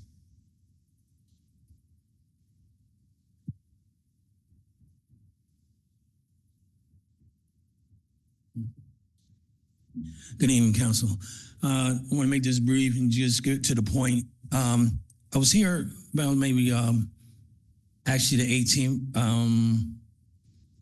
Let me make sure I get it right. When I came here, the last time I came here, I wanted to address what was going on with my pension. I'm a former employee, and I had sent out an email to each and every one of you. And I'm just want to know what's going on. Nobody got back in contact with me. So basically, just brush me to the side. I'm just nobody. I don't know why. Can somebody please tell me, what's going on with my situation in terms of my, putting it back on the agenda, okay? Find out what's going on with my pension, because that's very important. I'll be 60 in a couple months, and right now, I can't get a decent pension because the city of Trenton stopped paying into my pension a while back. So please, can anyone tell me what's going on? Because I sent the email out. I actually personally sent out a certified letter to each and every one of you guys. And then none of y'all got it? Okay. I know why normally we're not obligated to respond, like council not obligated to respond to questions. I feel obligated to just answer your question. Can you send me email? Because that really does not really involve council necessarily. So if you could send me email. What? Okay. So I'll give you my card on the side, but if you could send me email with whatever information you're referring to, we'll investigate what you're talking about. Okay, ma'am. First of all, I just want to know who you are. That's why I'm going to give you a card on the side. So you can't tell me who you are? Wes. Okay. The law director for the city. Okay, you'll give me a card and I can talk to you. Because the reason why I'm saying council, because it was on the agenda already. And, the agenda a while back. And we're just going back and forth. It's like, that's my livelihood. And, I just don't want to, I've been in the city for 60 years. And I've been through all the promises, and we don't do this, we don't do that. And nothing ever happens, and I'm fine. But now we're talking about my livelihood. Can somebody just tell me, please, are y'all going to look into it? Because this is a council issue. I understand the law department is part of the law, but because it was on the agenda. Somebody got to make a decision on something. because we just keep going back and forth and, Sir, if there's something that you do have to send to council, if you could send it to me and email it to me, I'll be happy to send it to them. Okay, well, I'm gonna get Digitally. Mr. West's card. Certainly. I'm gonna get your card Certainly. and council, just send it back out to you guys. Okay, that's what I gotta do. That's what I gotta do, because I'm not going away. I just want what's my just due, and so I can move on. And, I'm starting to feel like I'm being deprived and of all the years and, being in the city. Understood. Okay, all right. Thank you, Mr. West. Appreciate it. And you got a card?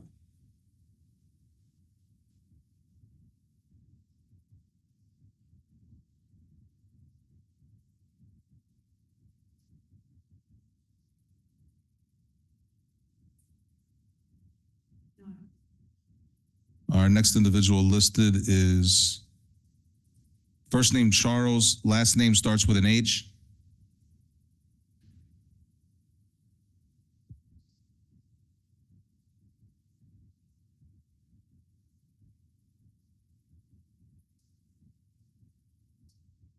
Can we move on to the next? Certainly.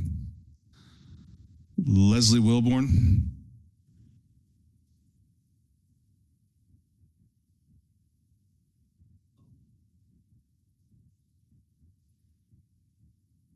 Again, my name is Leslie Wilborn, and I live in the North Ward on Highland Avenue. I'd just like to say, good evening to all the council and all the citizens that are here. I just have basically one issue, and it's simply, it should be a simple resolution for it, but obviously not yet. I had called Public Works,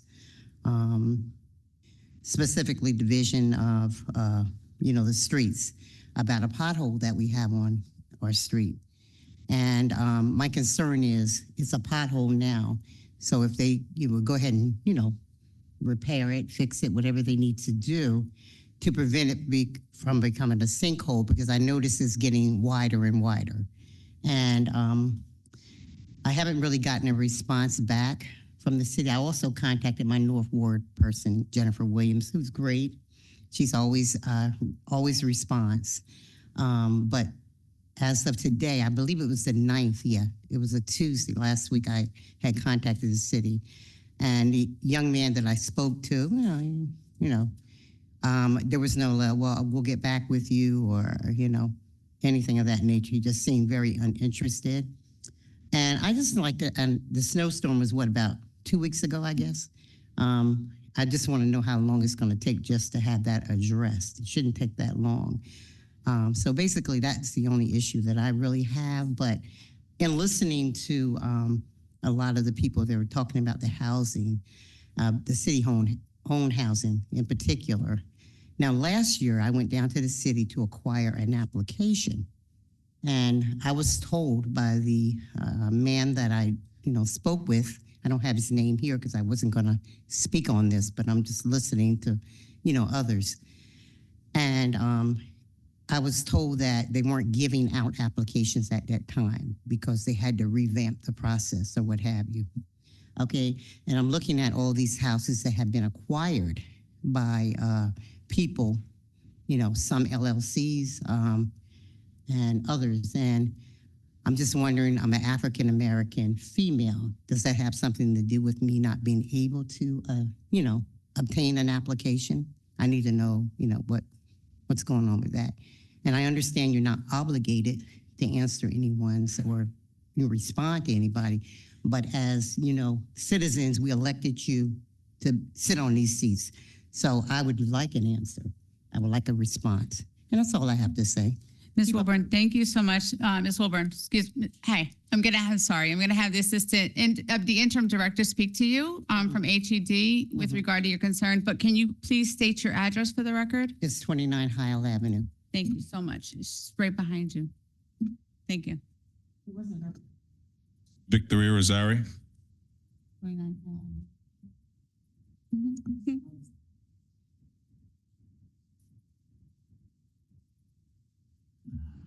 I'm Victor Rosari, 19 Moreland Avenue, Trenton, New Jersey. It's an honor again. Mr. L. Parker, again, he's in my opinion, coming down again on the leadership of not only the city, but, you know, the state and so forth, when he says that someone should jumpstart an initiative to dismantle the political and parental network that turns kids into killers and children into convicts. Now, this is something that when I was studying criminal justice, that's back in the 80s.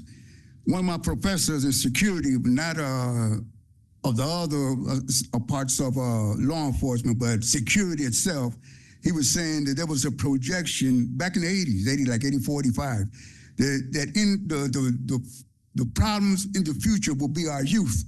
So look towards the youth for they to be the problem in society where law enforcement will have overabundance of a responsibility to handle. Now, along with that, there was a blog through the law enforcement communities, but it was a blog that back then in the 80s that there was yearly, there was this European mastermind professor in Europe that would bring in professionals from America, from the educational system, from psychiatrists, psychologists, law enforcement, anybody in a leadership position, and he would bring them over occasionally to Europe, invite them over to teach them how to dismantle what they call the American fabric and how to destroy the communities. And so, in my opinion, that's to overthrow America, which goes back into the scriptures, of course, where so-called John the Revelator was supposed to be Jacob and so forth, and how he foresees America as the big shaitan like the Iranians do, and the overthrow and the fall of America according to the Honorable Elijah Muhammad. My point is that, again, this man continues to bash us as a people and never actually gives us a reason or an answer to fix the problem. And this is something that's big, like right here, he says that areas like they congregate in areas like Lamberton Street, Darley Homes, Stuyvesant Avenue, and across the street over there, Hiltonia, that area right there where they have a different level of education are most successful and doing better than the ones right across the street by Hoffman Avenue. This is ridiculous because this is the same educational system and we all go to it and come from it. Some of us are successful, some are not. That's the question why. And then when it comes down to political / religion, then this is also going direct to what J. Edgar Hoover was doing in 1956 in search of the Black Messiah, going into the Black community in search of him, but actually going into the tribe of Shabazz that migrated from Mecca 50,000 years ago to Africa, the Caribbean, West Indies, into America, and now we are suffering because of that. We're suffering in a continuation, not what Shabazz did 50,000 years ago, but what J. Edgar Hoover and Richard Nixon continue to do today. That's something simple that can be fixed. Over this repeal 11727, Executive Order 11727, and you will not have this influx of young men turning criminal, going into the justice system. It's a big con game just to destroy that particular people which the people of God is supposed to come from and continue to bless planet Earth with righteousness, education, and empowerment and so forth. So this man right here, I think he flip-flops. He says he's straddled the fence. He's critical, but he never has a solution to how to fix the problem. And it comes down on city council. And it comes down to the mayor. Now this is a guy, the mayor has a staff, chief of staff.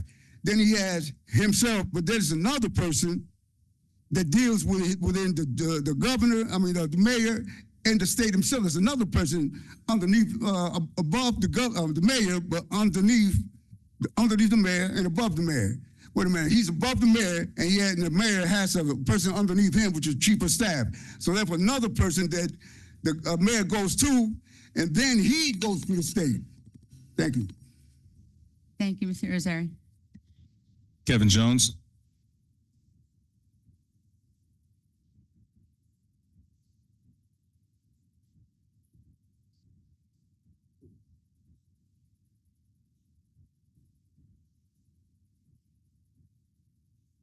Good evening, everybody. My name is Kevin Jones. I'm a resident of Apopka, Florida. I gotta talk to the mic. All right. Y'all can hear me? We good? All right. Yeah. My name is Kevin Jones. I'm a resident of Apopka, Florida. I was a resident of Trenton, New Jersey. Moved away. I'm looking to come back. I've been back and forth since, I want to say, March of 2025. I've been trying to acquire property. And I've been trying to go to whatever that room is over there to speak to Dan Roach or whatever the case, but he keep giving me the loop-de-loop and the runaround. But every time I come back, I keep seeing more people that's not of my color buying property, renovating places, stuff like that. So I've been coming and talking and fighting and trying to see what's going on, and I'm not getting nowhere. So now I'm here. I'm trying to find out what's up. I'm trying to come back home, but I don't want to rent. I don't want to go through no housing people, no none of that. I want to acquire stuff on my own name. You get what I'm saying? So I'm here to see what's up. And they said, okay, I can't get through there. I'm here now. So I'm trying to move forward. You know, I'm trying to see what's going on. Thank you, sir. Again, our interim HED director is here tonight. She's in the hallway. If you'd like to speak with her, you feel free. She's the housing economic director. Okay. Okay. Wait, what's her name? Who? Yolanda Vasquez. All right. Thank you. Mr. Garcia? Yes, Madam President. Give me 1 second. I'm just trying to. Is that Dennis Robb? Going once, twice. Dennis. Robin Vaughn. Madam President, those are all the individuals I have for list of public comment. You can start with any individual you like for civic comment. Thank you, sir. All right. Gladly. Councilwoman Edwards, please start us off. Good evening, everyone. I hope everyone is having a great Women's History Month. I hope that all of these winter storms are over because this winter definitely did a number on us, and we saw that in a number of properties that have either collapsed or succumbed to the damage from the snow, i.e. the Roebling Block 2 building that had partially collapsed. I have the same concerns as a lot of the public does with these buildings should have been up and running years ago. And this council has been doing their due diligence to make sure that we give this property its time and attention and that it requires to get it back on the tax rolls, to get them redeveloped and preserved as historical properties. Unfortunately, things don't always go as planned and in the time that we want them to move in.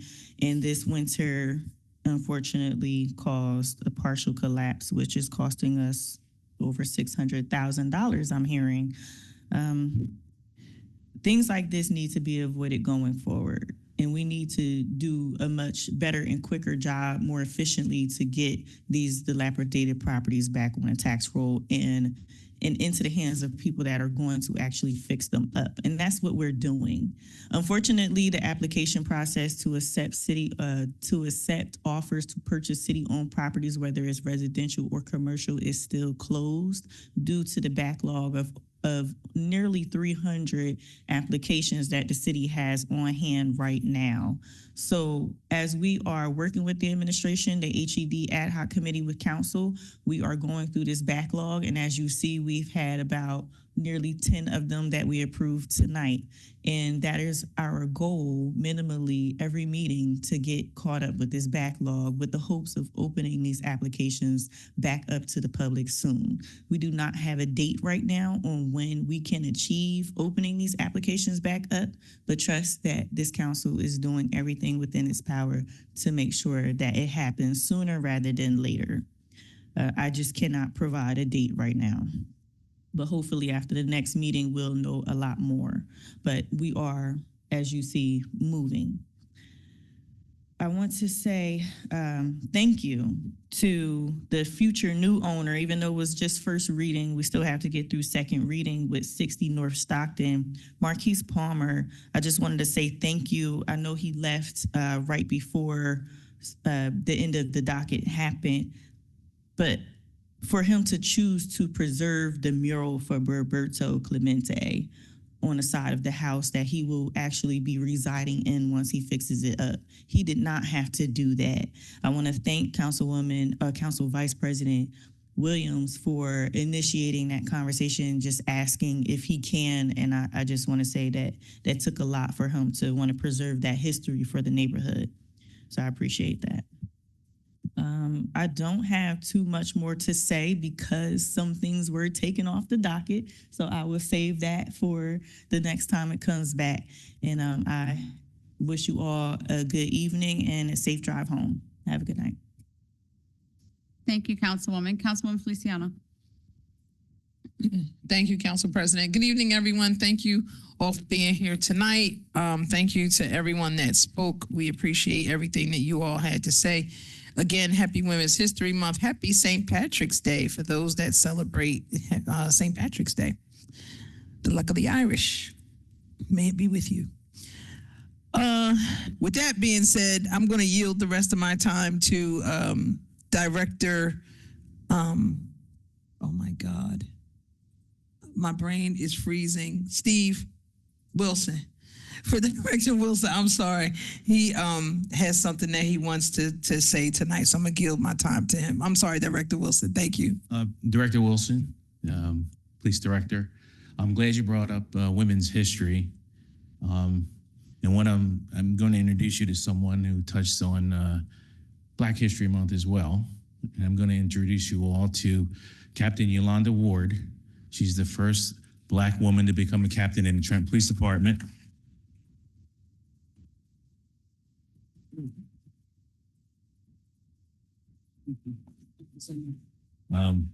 I'm proud to have promoted her. I'm proud to have been her supervisor while she was growing here. She did so in only 19 years.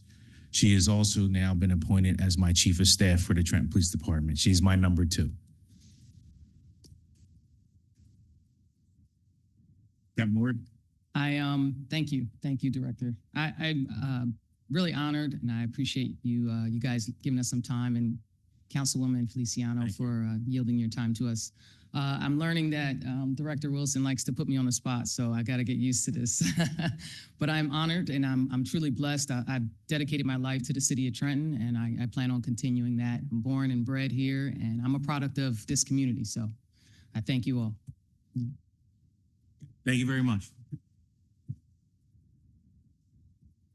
Thank you very much. Thank you for that, Councilwoman Feliciano. Councilwoman Frisbee. Thank you, Council President. So, Mr. Chris Bourne, I wanted to just acknowledge you. Thank you for speaking up about our Roebling and the integrity, Roebling block and the integrity of it. Having it partially collapse is having a part of the fabric of our city collapse. And I'm going to echo the sentiments of my colleague. We should have done something with it sooner, and so it's disappointing that we're at this stage with it. Wally Nance, who left here, I'm really hopeful that we can get this issue with his pension cleared up. Things are rough enough with what's going on in DC, and then to not be able to have access to your pension, and now, especially as the city is not paying into it, it just puts more hardship on. So hopefully we can resolve that issue as quickly as possible. We've already addressed the applications that they are still closed. We just want to make sure they understand the applications are still closed right now because we've got to make sure that we do catch up. There's a lot of applications in, and we want to be able to handle them instead of saying, I put my application, I put my application, I put it in, it was approved, it was this, that, the other, but nobody's gotten back to me. So we have to be able to address them and have the manpower to do so. So once we can make sure that we're handling those that have already been put in, then we can go back and open up the process so that we can receive more. Mr. Rosario, Victor, you're always bringing us news. Addressing L.A. Parker, I tell people just because it's written doesn't make it factual. So thank you for bringing that to our attention. Captain Ward, the first Black African-American woman. Absolutely, I am standing. You can't see me, but I am absolutely dancing down the aisles right now, and I'm excited for you. And so congratulations to you. Thank you, Director Wilson, for appointing her. Thank you, Councilwoman Feliciano, for yielding your time to make sure that she gets to have that special recognition. And congratulations to the little women who we honored here on this evening. There are so many in our city that are deserving, and I would like to just make sure we start lifting them up in the community. If we can get them out of their youth and know that they are valued, then when they get to be grown women, then they will absolutely just go far beyond what the world says that they can't do, and they'll be showing them I'm already doing it. I do want to send, again, my sentiments to Gil Lugosi and his family. Gil was dear to my heart and my family, and when we got news of it earlier this weekend, it was a really big surprise to us. So I am praying for him and his family. I don't remember the other one that our councilwoman mentioned, but Gil did impact our family. I want to thank the James R. Halsey Foundation for honoring me this past week. It was an absolutely phenomenal time. I had a great time, and you don't think that you're going to get it. You're not doing the work to be acknowledged, but when you do get it, it's nice to be acknowledged. So I just want to say thank you to them. And with that, I'm just going to read a portion of our mission statement, which is recognizing that the people of Trenton have made us guardians of the public trust. We are committed to govern with integrity and fiscal responsibility, to seek excellence in the city's operations, and to serve all the city's people with respect and compassion. I wish everybody safe travels home. Thank you, everyone, for coming out here. Thank you to our directors. And I did want to just acknowledge our interim director, Yolanda Vasquez. I know she's out there talking, but I just want to tell her I acknowledge the work that she is putting into straightening up that department. She really is doing a phenomenal job. We're talking, she's hearing, and we are seeing movement. So thank you for the work that you're doing. And thank you for everyone who's out here who's doing what we're supposed to do so we can lift Trenton together. Thank you. I yield the rest of my time. Thank you, Councilwoman. Councilwoman Gonzalez. Thank you, Council President. I'm going to be short. Prayers also for Mr. Sheriff Gill, who was a sweetheart and always just a gentle, loving person whenever we interacted. So prayers to his family. To Chief Willever, who was a dear friend of mine. He is the reason why I started the book bag events. Him and his wife, Lisa, were very instrumental in getting that going and connecting me with the resources that I have to this day. So my prayers are definitely with them. Also to the Burnett family, my friend Sean, who lost his daughter. And I know they had to send her off today. So prayers out to the Burnett family as well. Really quick, congratulations to Captain Ward. We are excited to see you elevate into another role. And so we just want to say thank you. I know personally all of the hard work you put into this city. So I'm excited to see that. I will be looking forward to seeing some other women come behind you also making captain. To Mr. Christian, thank you for sharing your thoughts on the Roebling block. I know that we did have that up for a development and when we first became on council. And so that didn't come to fruition as far as securing a developer yet, but thank you for sharing those thoughts. Mr. Wiley, I hope that pension system and everything that is going on, I personally didn't see an email sent to me, but hopefully that is being worked on for you. Ms. Leslie, as far as the potholes, thank you. We did see that there were plenty of potholes that resurfaced or just newly surfaced after these two storms. And I know after speaking with our interim director, Mr. Weir, those will be addressed sometime soon. Mr. Jones, hopefully you have spoken to Director Yolanda. And as far as the housing issues and the purchasing of properties, my colleagues just stated it, there's been a lot of back and forth with that. And the whole purpose of us doing it, as I stated before, is for our local people to be able to afford to purchase these properties. So me even seeing some of the prices going up is not really what we want to see. We want to see our local people be able to afford these properties to purchase and live in them. So hopefully, with the help of Ms. Vasquez, Director Vasquez, who's doing an exceptional job, we're trying to do all of the backlogs with them. We are asking for patience as she continues to move through that backlog and make sure that everyone's application is seen, reviewed, and addressed accordingly. So thank you to her and to her staff who are working really hard with that. But again, we did make it a priority list for people to actually live in these homes. And I would really, really hope that it goes to our residents that are currently here in the city of Trenton. And I think that's all I have. I have a couple of announcements and then I'm done. Our next city stat meeting will be this Wednesday at 5 p.m. So if anyone has any concerns, issues that they would like to address, you may come to the city council chambers right here at 5 p.m. and speak to any of our directors directly, and you don't have to go through city council. There is also where is it? The City of Trenton's Office of Returning Citizens is hosting an event. It's a seminar, and it's about teamwork and communication, time management, teaching resilience and stress management, problem solving, and critical thinking. And this will be Saturday, March 21st, 10 a.m. to 1 p.m. Also, we have from the Office of Returning Citizens, a Serve Safe training that will be offered on March 28th, 10 a.m. to 4 p.m. at 509 Perry Streets. And then we also have the City of Trenton offering a forklift training, which will be held April 11th, 9:30 a.m. And you can register, and that's a hands-on training that will be held at City Hall. So with that, I want to say thank you. Happy St. Patty's Day. Happy Women's History Month, and have a good night. Thank you, Councilwoman. Council Vice President Williams. Thank you, Council President. Just want to first say happy St. Patrick's Day and also happy Women's History Month. Please extend those regards to all the women in your life because it is a very important month of the year for everyone.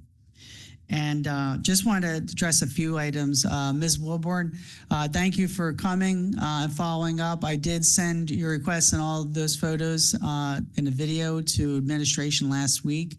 I know they're working on a lot with different potholes. I'm sure it's going to get done, particularly now that I did see you spoke to Director Weah, who's very much on the mark with everything he does. And I just want to extend my thank you to you for being the mayor of Highland Avenue. We need you out there and you do a great job. So thank you. So I just want to also say thank you to Mr. Palmer, and I'll try to get in touch with him to extend that personally regarding the Roberto Clemente mural. It's important to a lot of folks, and I was really, really great for him to say yes to it because that's not necessarily an easy thing when you're buying a building and want to do something with it. Also, just want to congratulate and thank Captain Ward for your promotion. I know I can't see you, but serving as a chief of staff will be an adventure, and we're fortunate to have you in our city. And thank you for everything you've done in the past and everything you will do. And I know, as my colleague had mentioned, you won't be pulling up the ladder behind you for the women who are coming forth, and that's really important. Also, I just want to just say tomorrow night is our North Ward Citizens Police Advisory Council meeting from 5:30 to 7 p.m. at Galley Baptist Church, 440 Martin Luther King Jr. Boulevard. It should be a pretty neat one. We're going to have the Trenton Fire Department Special Operations Command. My thanks to Director Douglas and his team for making that happen. And the weather looks good, so we should hopefully have a drone demonstration so we can see how the fire department uses drones for good and trying to check on fires and help find people and also protect our firefighters. So I think we'll have a very interesting discussion tomorrow night. And I also want to thank to Mr. Bourne for speaking tonight. Your words are very, very thoughtful about the Roebling building. And I know if your background as a plumber, you've been in a lot of older buildings. So we should really consider what you're saying regarding a partial wall collapse, and I hope we do. And finally, I want to extend some thanks, since he is here, to Mr. Darren Freedom Green. He is known for wearing a lot of hats, but one of the hats I see him every winter is as an announcer for the Trenton High basketball games. And what he does, if you've never been to a game, is not just announcing the game. One of the things that's really appreciated by a lot of folks is that he tries to uplift the players, he tries to uplift the crowd who shows up for both teams. And he also tries to help create an environment where good sportsmanship is acknowledged by both teams, particularly little things like when a player from one team helps another player get off the court when they fall down. So just want to say that thank you so much. And you are very funny, so you make the games even more enjoyable. So with that, everybody have a great night, good week, and hopefully we'll see you in April. God bless. Thank you, Council Vice President. Good evening, everybody. I share my colleagues' sentiments. Happy Women's History Month to all 5 of my council colleagues. We are strong women, so you guys can celebrate yourselves. Yes, thank you. Yes, and to our strong women in administration, to Captain Ward, to Interim Director Yolanda Vasquez, and to all the women in the room that just make a difference every day. So congratulations to all of you just for being women. So I want to say to Mr. Bourne, thank you for coming and speaking about the Roebling block. Yes, we were presented with an emergent resolution that did not go on for demolishment, for having it demolished. We asked for more questions. We did ask for more a further assessment, which we do have, and we have asked for a presentation, which we will have to discuss that further, and we'll do our diligent research on that structure. Unfortunately, as some of my colleagues have said, I think that we have missed 2 great opportunities to have it redeveloped. And this is where we are with the property. So we are looking into it. We are doing our research. We will have the conversations. I can promise you that. So thank you for bringing that to our attention. Again, with the properties, Interim Director Vasquez, yes, again, thank you. You are doing an excellent job. I know I have stood on one side of the fence for all these properties, and I've just asked questions, and I've wanted things, and I've wanted uniformity, which I wasn't getting, and now you are bringing it to the table. So I really do appreciate you for hearing us and for putting that forward, and just making the process a little more seamless and make more sense across the board, so that there's fairness. So I do appreciate that from you. Mr. Brady, I know you want your speed bumps. So we will get out there. The weather is breaking. We'll go knock on doors. I think Councilwoman Gonzalez also said that she would help as well. So I think we can knock it out quickly for you and get those petitions for you for your speed bumps. So good. Okay, good. Other than that, I just wanted to also say, when you guys come to these meetings, it's great. Our directors are in these meetings. So all the directors you guys have concerns about, they're here. They're here for you guys to talk to them. They're sitting over there tonight. So when you guys have the concerns right in there, here in the back. So when you guys have your concerns about here, that, and the other, or you sent an email, you didn't get an answer, whatever, you're here now. And they are as well. So this is the opportunity to address them and ask them the questions. And thank you guys always for being here. Thank you all for showing up every single council meeting. Other than that, my community forum for the South Ward is next Thursday at 824 Adeline Street, Holy Trinity Church at 5:30. Please come out and voice your concerns. And God bless. Have a wonderful night, everybody. Thank you so much for joining us. Madam President, if you want to ask for a motion to adjourn? A motion. So moved. Second. Yeah. Aye. What? Yes. All say aye. Aye. Is there any opposed? I didn't think so. Meeting adjourned.